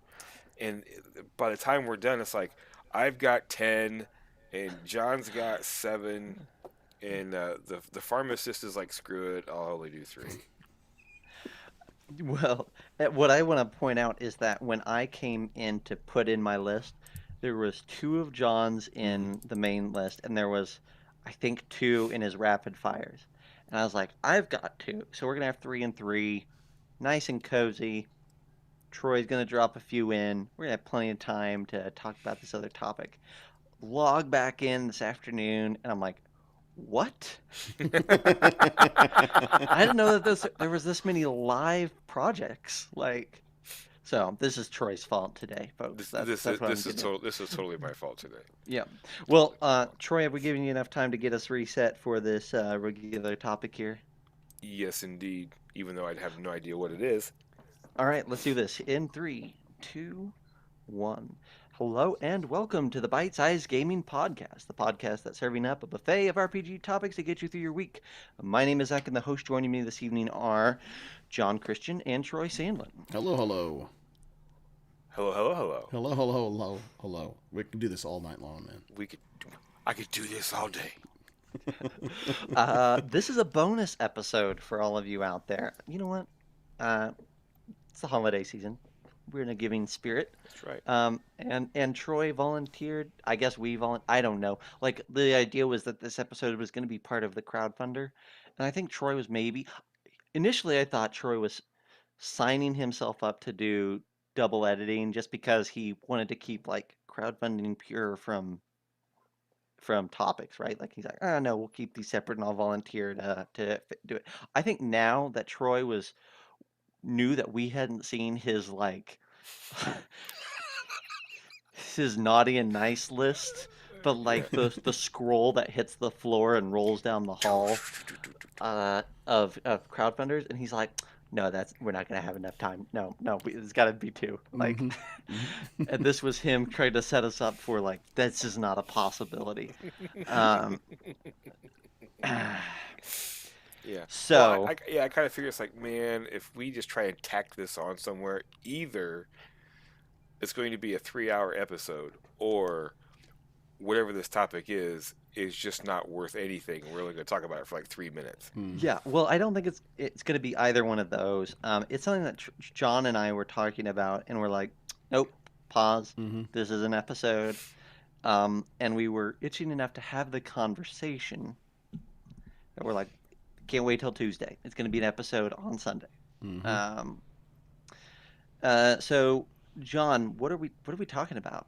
Wow. Let's talk about What are we talking about? Let's talk about long form campaigns. And let's talk a little bit about, do we need to have long form campaigns, or do we feel it incumbent upon us to run them versus running more short form like adventure sets, right? Not necessarily a module of like a 1 4 hour session Adventure League style necessarily, but like 3 to 5 sessions, a really quick arc, and then you can pick something up later on if you want to, and then just kind of hop, skip, and around from there.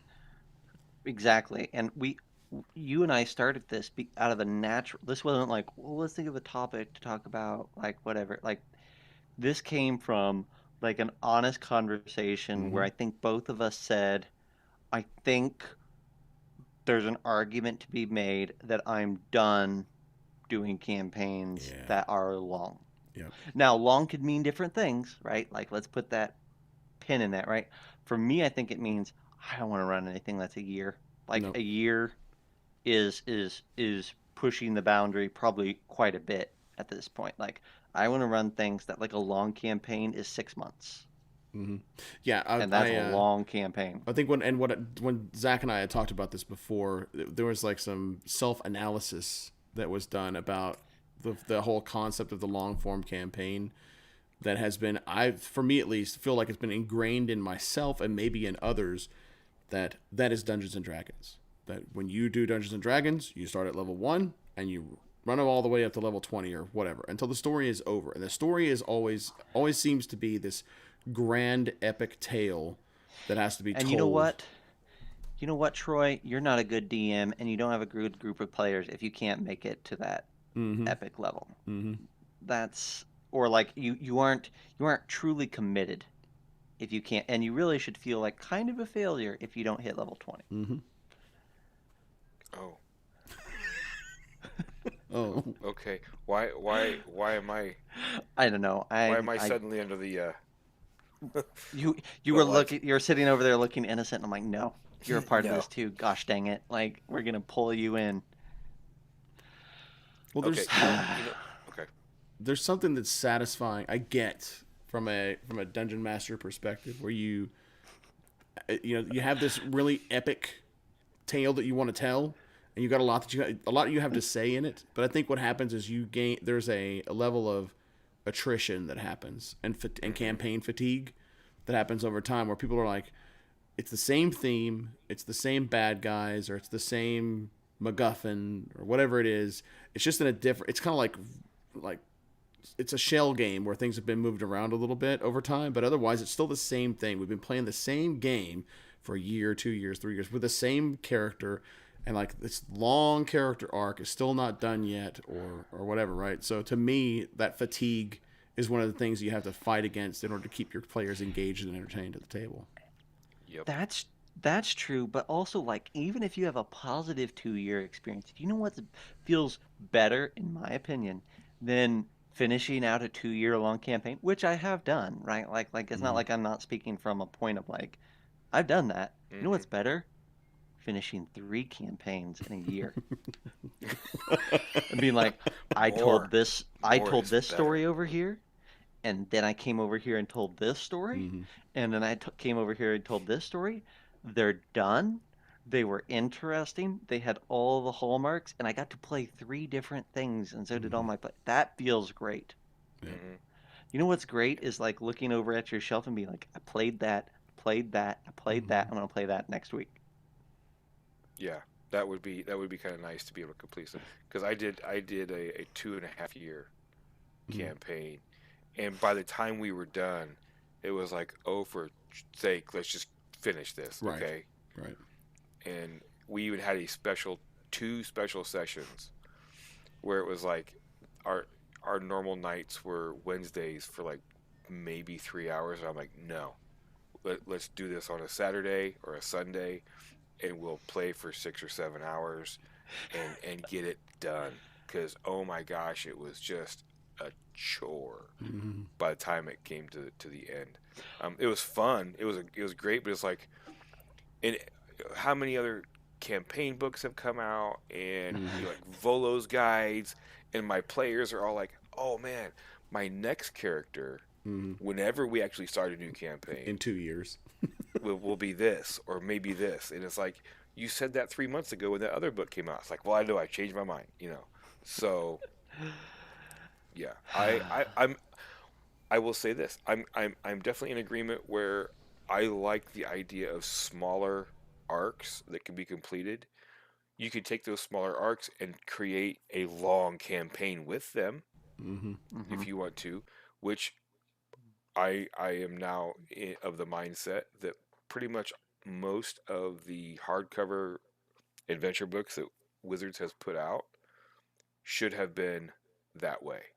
There's no reason, and I'll beat on it again, that Rime should have been a 1 to 15 campaign. It should have been a 4 or 5 level arc at best.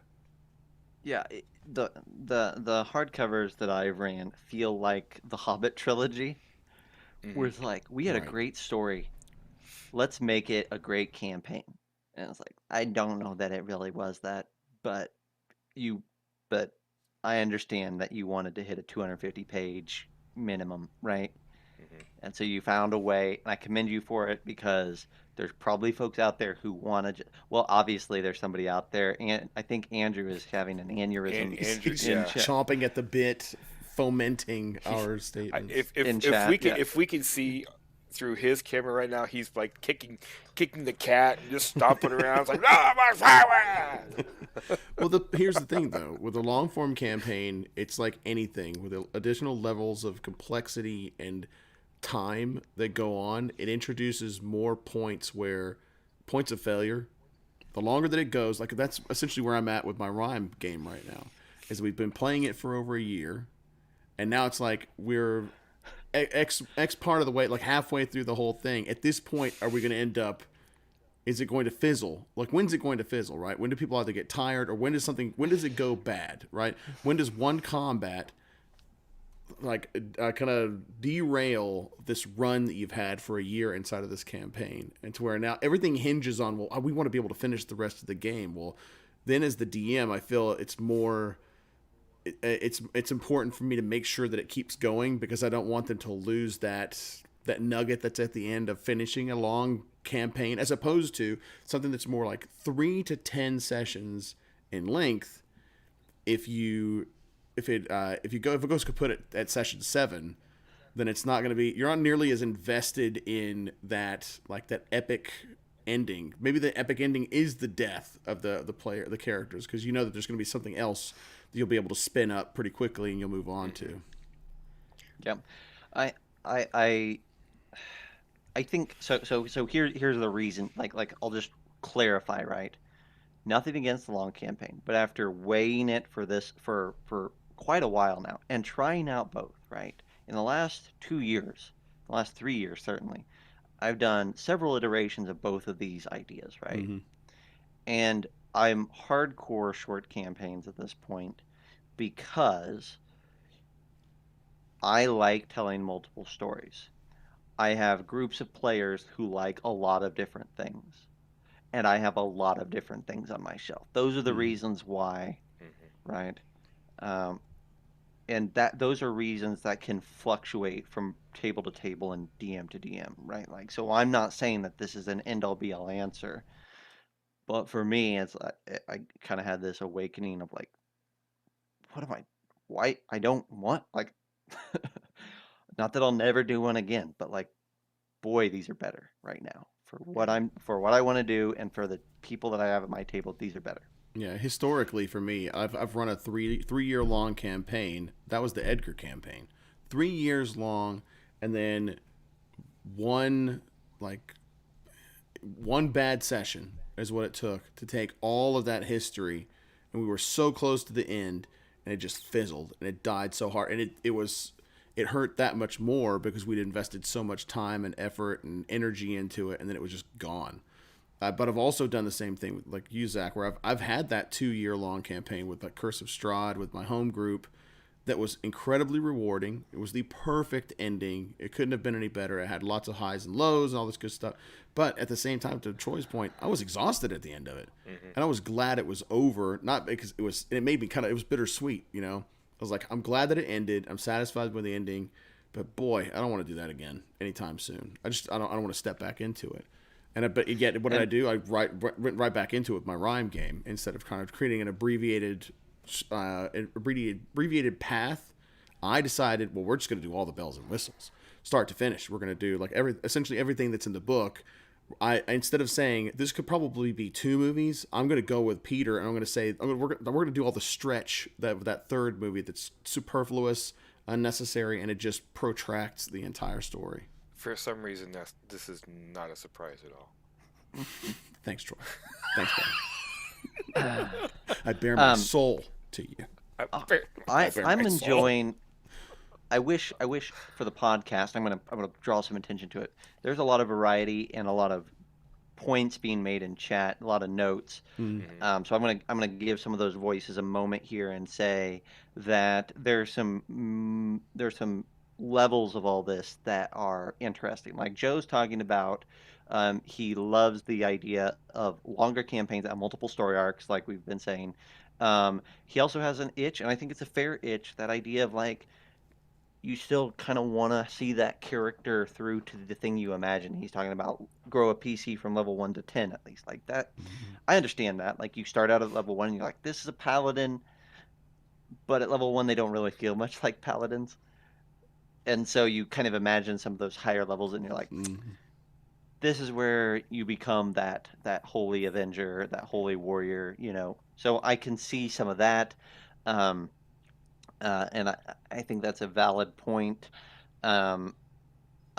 Obviously, Andrew is talking about singing the praises of the long campaign, but he does bring in the idea of like sometimes it's useful, even in those long campaigns, to cut out a couple months here and there and play a different adventure or a different campaign or a different.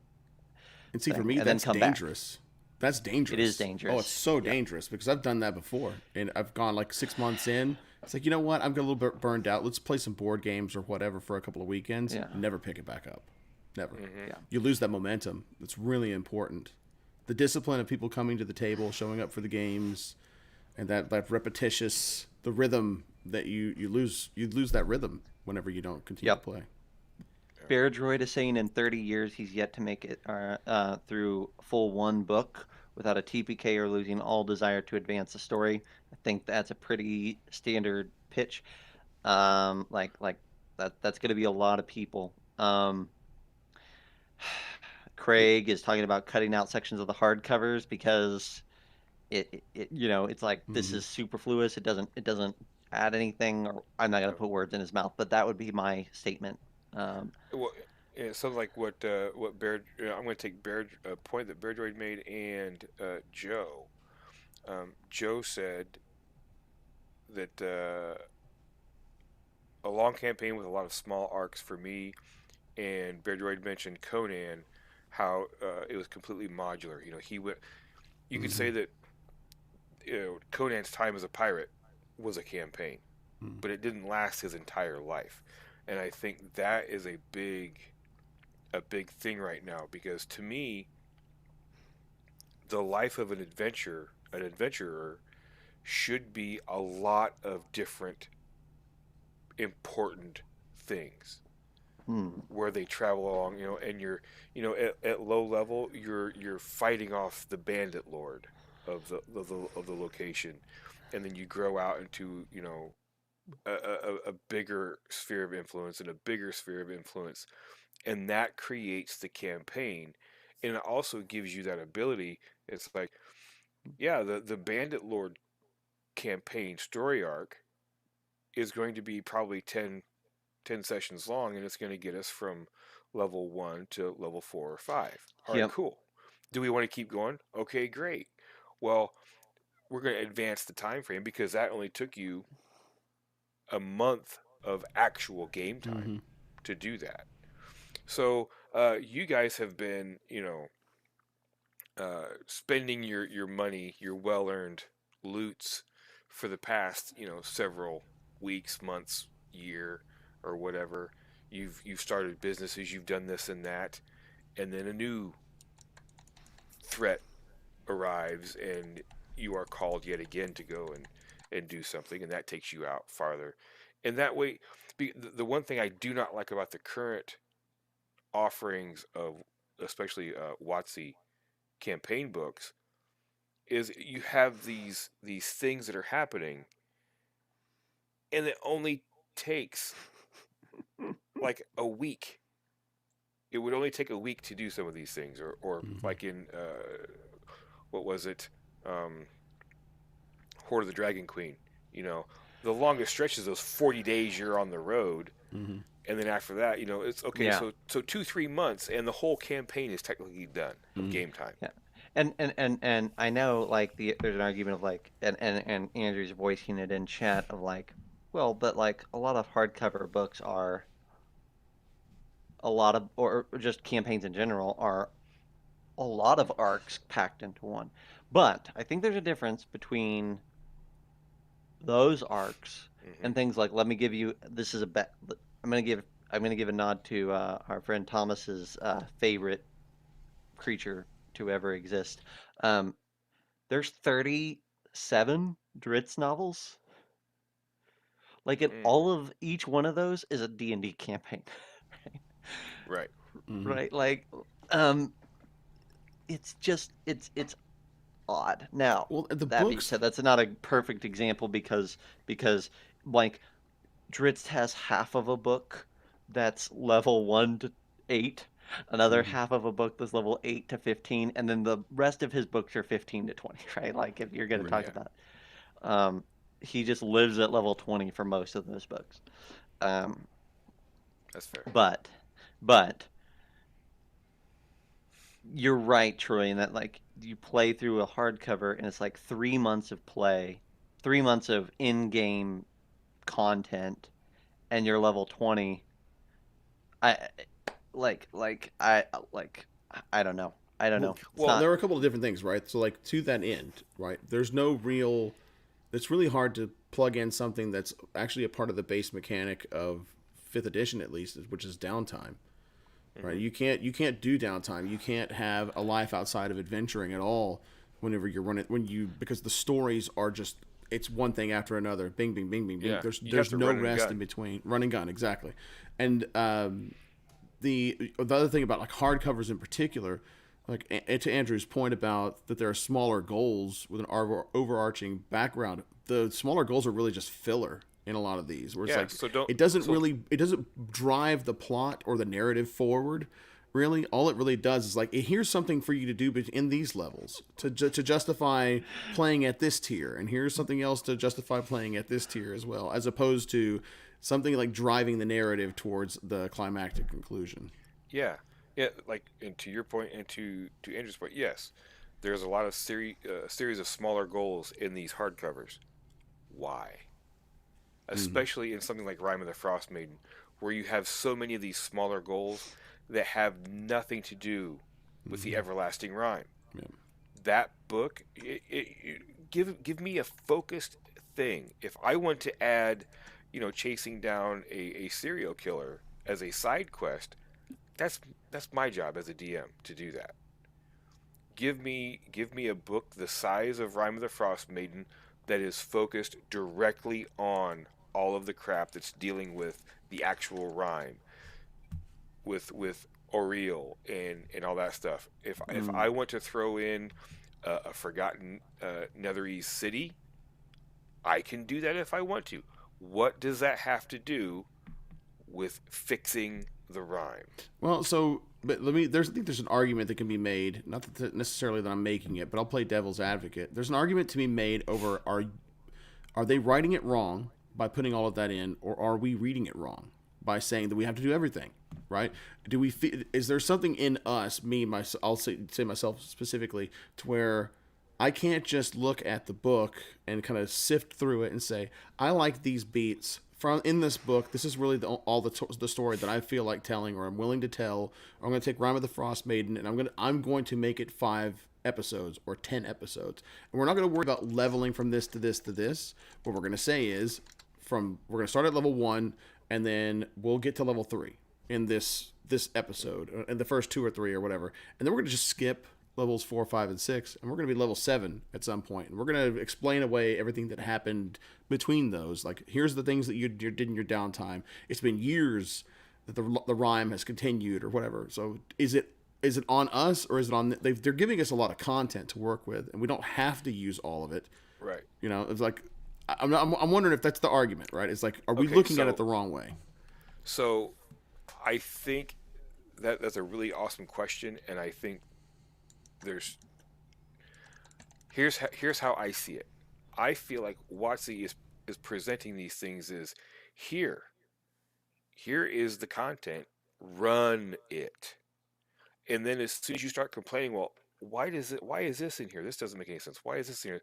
And then their fallback is like, oh, well, it's your adventure now. You can run it however you want. But I think at this point, people are kind of, we're given this huge book of content. We're spending $50 on this book of content.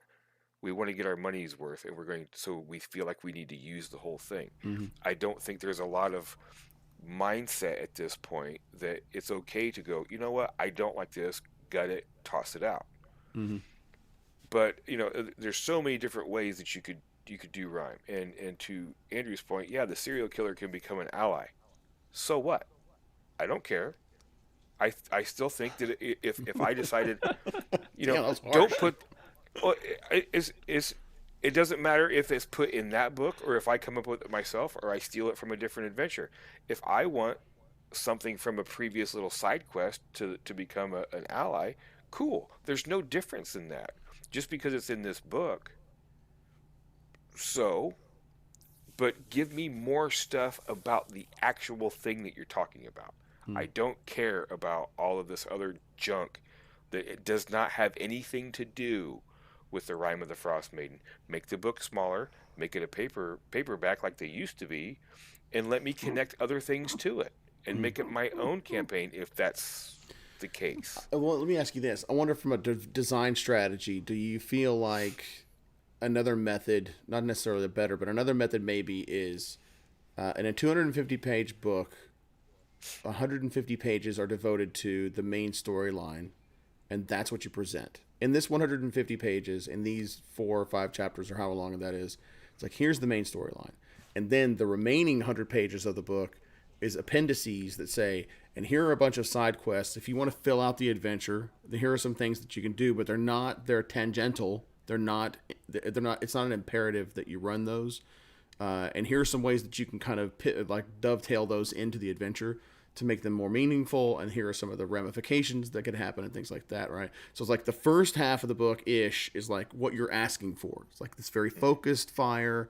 I can get this done in like 10 to 15 sessions, maybe, right? And then there's like, but if I want the long form campaign, here's how I can make that happen. Or give it to me. It's like, because a lot of these books are adventure/setting books. Mm. So yeah, give me that focused. Here's the Rime of the Frost Maiden campaign, and it deals with Ariel, and it deals with her curse and that stuff, and it's only going to take you 4 or 5 levels to do that, not 1 to 15. You can pick where you put those 4 to 5 levels in that arc, and then the rest of the book is, hey, and if you like adventuring in this area, whether or not it's during the rhyme or not, here's some other things that can be happening.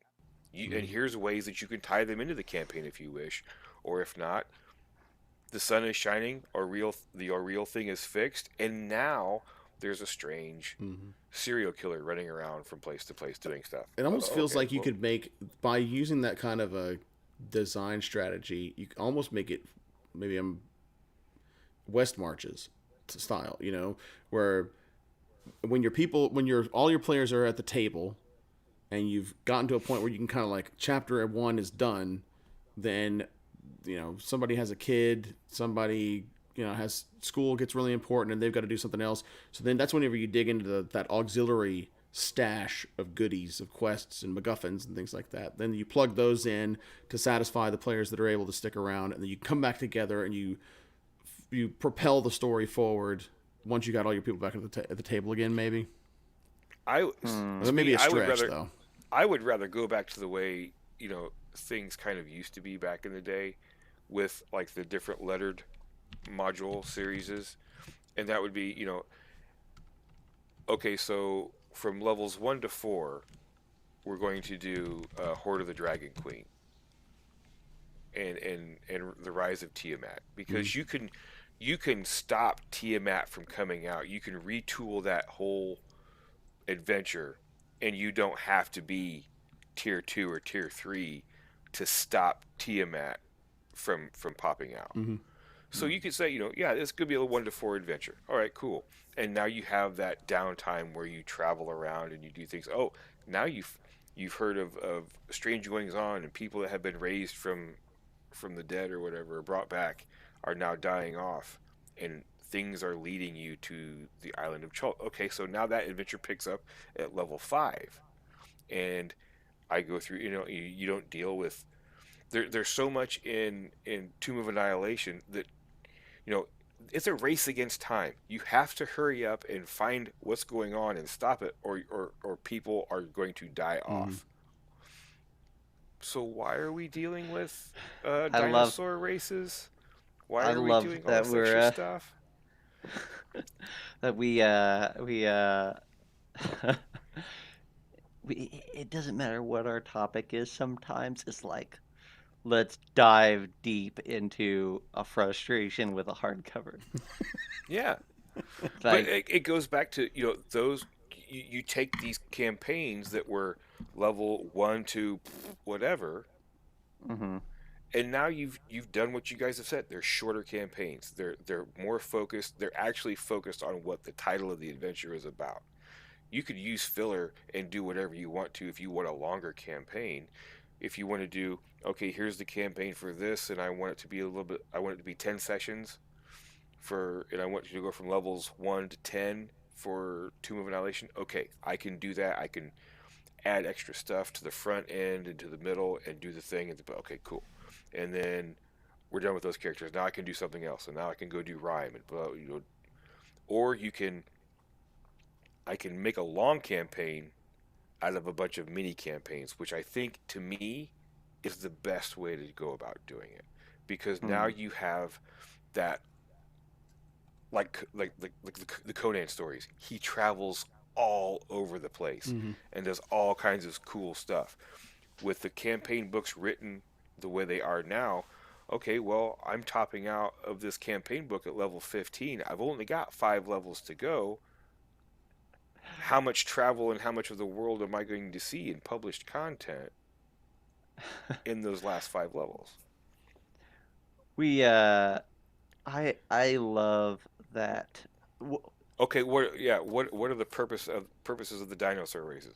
It's something that's unnecessary. Is there a purpose for them? Yeah, but you don't need them. You can gut almost everything in that.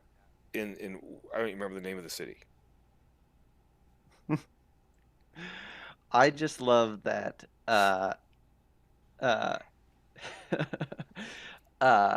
Andrew is sitting here like going to bat, like yeah, it's beautiful. Well, let me say this, if I may. Yes. I'm gonna something that Zach and I talked about. And Zach, I'll let you. Maybe this will springboard into something you might want to say about it too. I think that I've grown away from a long form outside of what we've already talked about. One of the other main reasons is I want to play other stuff. I want to try other things out. I want to try other systems out. I want to try other settings out, different genres. And as much as my heart will always belong to Dungeons and Dragons, and I'll always be a fantasy, like Western fantasy role play kind of guy, because that's where I came out of. Man, I want to play sci-fi, and I want to play, like, when we play weird stuff like Mork Borg, and I want to play Mothership and Tiny Dungeon, or whatever, Tiny Cthulhu or whatever. I want to play other stuff, and it's really hard to do that whenever I've got to wait a year before I could do that. Unless I'm running games in parallel, which not all of us have the luxury or the time to run 4 or 5 different groups at the same time, or even 2 at the same time. For me, I have one steady group that I run with, and I've been playing D&D for years with them, and I'd like to introduce them to other things outside of Dungeons and Dragons, all of these other really cool settings and engines and games that I'd like to get good at, because I feel like I'm really good at D&D, but that doesn't mean that I don't think that there's a one-to-one translation with being a dungeon master versus being a game master in another setting or like another genre or anything like that too. And I'd like to get good at those things too, and I'd like to introduce them to it. But it's really hard when you feel I hate to say it, but like you're tied. You're tied to a campaign, a long form campaign like that too. Mhm. Yeah. And yeah, and that's why again, yeah, there's the dinosaur races are fun. They're cool. They're weird. Are they necessary? No, they are not necessary to tell that story. And that's what I'm saying. Break it out for me, or for everybody. Here is the nugget of that campaign. If you want to add the extra stuff to make it a long 6 7 month, year long, 2 year long campaign, it's there. Do that. But then you've got people, like John saying he wants to play other stuff. Okay, give me the crux of the idea and a way to get from whatever level to the end of the campaign. Boom, I can knock that sucker out in 10 sessions. And then it's Exactly. like, if we want to keep going with those characters, we can. Or I've got a campaign thing for 10 sessions of Tales of the Loop. Yeah, Mm-hmm. How about we do that? to that end, right? Absolutely. And but if even if we were to play Tales from the Loop now, if I were to run that or Mouse Guard or some of like my top three like wish list games that I'd like to run or play in, even if I did now, I would I would strategize a way of it making it only 5 to 10 sessions Yeah. tops. And then at the end of the 5 to 10 sessions, if they say, "Oh my God, Tales from the Loop is the greatest thing ever. I want to play that." Cool. When we we can keep going. But if we do Tales from the Loop again, it's still only going to be 5 to 10 sessions long, and that's just the way that I do it, so that we don't feel anchored to one setting, one game, one engine for a year. Instead, I can do five in a. We can get through an entire that arc of the story in 2 months instead of 2 years, and then move on to something else. And I can get in, quadruple or quintuple the number of games and kind of genres and vibes and themes and stuff like that, and just kind of really explore the community in the game space. Yeah. Andrew brings up an interesting point that the 10 sessions he feels barely gives you enough time to get comfortable with your character, which in a long form campaign I completely agree with. And that's why I'm saying if you've done Tomb of Annihilation but you've done a truncated version than was in the book, you can then say, okay guys, do we want to continue with these characters? Or do we want to transition into a different game?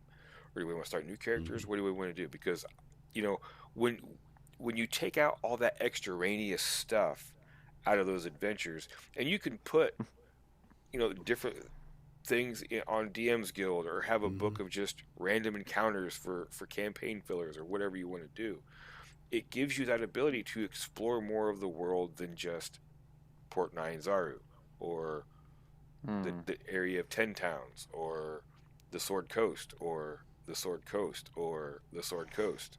Right. And not just to continue to contradict poor Andrew, because he's doing his best, ladies and gentlemen. He's doing his best out there. I will say that the counterpoint that I've got to feeling like you're to really inhabit that character and really understand that character and the decision making that goes on with it, that's a character that you like. What about the players that have a character and they're like, ugh, this isn't what I thought it was going to be. I don't think I like this character. Because on paper and in their head, this is going to be great. My son's character is a perfect example in the Rhyme game that we're running. He thought a lawful neutral wizard would be really interesting and really fun. And he's like, I don't like it. I just like, I don't want this this weird gray area that I have to sit in. I'd rather either be like a butthead or be a super nice good guy, or like a task kind of like a misunderstood rapscallion of a good guy or whatever. But like for whatever, he doesn't like that character. So I can kill the character off, or we can have kind of like, you've had that experience and we're going to get to the end of that experience and we're going to move on to something else. And then we're just going to roll another character in. We'll fold it in like folding it into dough. I mean, that to me, that depends on how you say strict or serving to the story or a slave to the story that you want to be. I kind of, if someone like, man, I really don't like my character, it's like, okay, what do you want to do? Okay, well, I want to do this, like, kind of do what, like the old rule for Adventures League. Okay, you know what? Just to make it easier for everybody, change your character, keep the name. My players are they're really, really not sticklers necessarily, but they really like something that makes sense. You know, like Yeah. if somebody's not missing, or if somebody's missing from the table, then the character still needs to be there. They can't that character can't just vanish for them. That granted, every table's different. My players are different, so for them, if I just say, well, it's a different character or he behaves differently, well, the established relationships that they have with that character really don't make any sense anymore to them, and so it starts becoming really distracting for them as the other players. The way that they interact with that person was really important. But if a player just doesn't get it, now it's Andrew's one of the Andrew's answers is kill off the old character in a heroic way, make an RP situation out of it. However, the only problem with that is like then it seems willy nilly to just kill a character off like that, as opposed to we're not talking. If you're working within those 5 to 10 session arcs, you're not going to suffer with that character for very long. Now, granted, I'm not going to make a player, use that character. We'll figure something out, but I think that if you do it in shorter snippets and bits like that, it is not something that you're going to see happen as often. Because the player's gonna be like, well, I mean, like it's not my favorite character in the world, but it's probably only got like 2 or 3 sessions left, so it's not that big a deal. I mean, there's so many different and varied ways of doing that. It's not a problem, whether it's hand waved or whether it's built into the story or whatever. You'll figure it out. To worry about it to me is the problem. Why are you worried about it? If the player doesn't like it, then you between the two of you figure it out. And if the rest of the group is like, oh no, we have to have an in-story way of doing it, and it's like, well, you know what? Let's either if it presents itself and it's easy to do, okay, fine. If not, it's like, deal with it. And if you don't like it, deal with that too. We're trying to play a game. If you're that hung up on it, write a book. Well, but what I'm getting at, though, at least with my players, is that it's not just half the players that feel that way. It's like all of the players at my table want that, because again, they're all tied together in the adventure. They're not just islands unto themselves. They're a part of a fellowship for them. So anyway, it's like I said, it's different for every table, and like I'm with you. Then I'm not going to make a player play something they don't want to play at all. If they want to do something different, then we'll figure something out, and it is what it is, And that's why I said, to me the easiest way to do it is like make a new character, keep the same name. That way, at least, you can kind of hand wave the fact that he was a fighter, but now he's a wizard. Mm-hmm. I've got a character right now, a player right now that wants to do that with their character. So we're going to do kind of like a transfiguration kind of thing. We've already got it plotted out, right? He's like, I don't want to just be this. I want to focus fire on this, and it will require me to retool my character. So we've got a point in the story where I'll be able to justify, and it'll make sense in the story, that's what they want. That's the kind of game that they want to play it as. Whereas Adventurers League, it comes with the territory that you may be playing one character in one session and you don't like it, so you retool the entire thing. You play something completely different.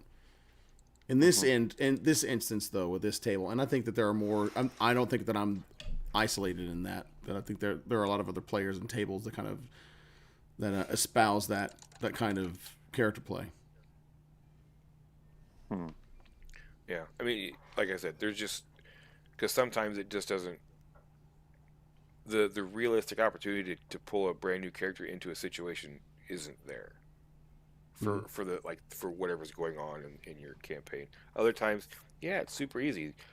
His mom called him and told him he has to come to dinner, and now she shows up, and she looks trustworthy, so she's going to join. Whatever it might be, as long as everybody at the table is like, all right, cool, we're still having fun, let's go with it. Some people just don't really care one way or the other. It's like bounce in, bounce out, fine. But yeah, I like the idea of a long campaign made up of the arcs. That's kind of my jam. Is 10 sessions too short or too long? I don't know. Depends on the arc. I might play. It might be 5 sessions. It might be 10 sessions. It might be 20. but I do agree with Andrew though. I like to see the development of the character. I like to see Hmm. what happens, but I will say that playing, that Storm King's Thunder campaign for 2.5 years, after a while, it's like, you know what? I no longer care if these giants get their shit together, Hmm. and because it was the same, like you guys were saying earlier. It's the same thing over all this time. It's the same bad guys we're dealing. There's new and varied things throughout the campaign. Yeah, I get it, but it's the same thing. It Hmm. was the same thing when you started, and it's the same thing in 15, 16, 17 levels when you end. So, at least with taking those hardcover books and pulling out all the extraneous stuff and focusing on what that actual story nugget is in a smaller arc, you get the varied stuff. Wow, we True. got people wanting us to become famous. Yeah, mom is always about screwing up your plans of becoming really famous adventurers and stuff like that. It's Hmm. annoying. Mom. Well, I think we've done a pretty good job with this one. Um, it just was a conversation that we were itching to have, and it meandered and went off in 16 different ways. But really, it's just this idea of like, I think it was interesting to us that I think if I would have talked 2 years ago about what's the goal, like if I had a dream about what the ideal scenario was, like what does the perfect gaming group do? I said, oh man, if we could get a whole group from 1 to 20, that would be awesome. Mm-hmm. And that's not in my top five coolest things at the moment. So, all right. Well, I think with that we can wrap it up. This was your bonus episode for this Sunday evening, and we hope that you enjoyed it. If you have a thought or opinion about this, much like Andrew and Bear Droid and Craig and Girk and everybody else in chat, you can continue this conversation with us and them and other folks by heading over to our Discord channel. You can also send us a message on Facebook. And if you can't find the links that are typically in the show notes of our podcast, you can also always message us on Facebook and we'll get you a Discord invite there as well. John, Troy, thanks a lot for hanging out again with this other episode. And thanks a lot to chat. Until next week, we'll see you next time. Have a great short campaign, everyone. Stay safe in whatever game that you run. Take care, everybody.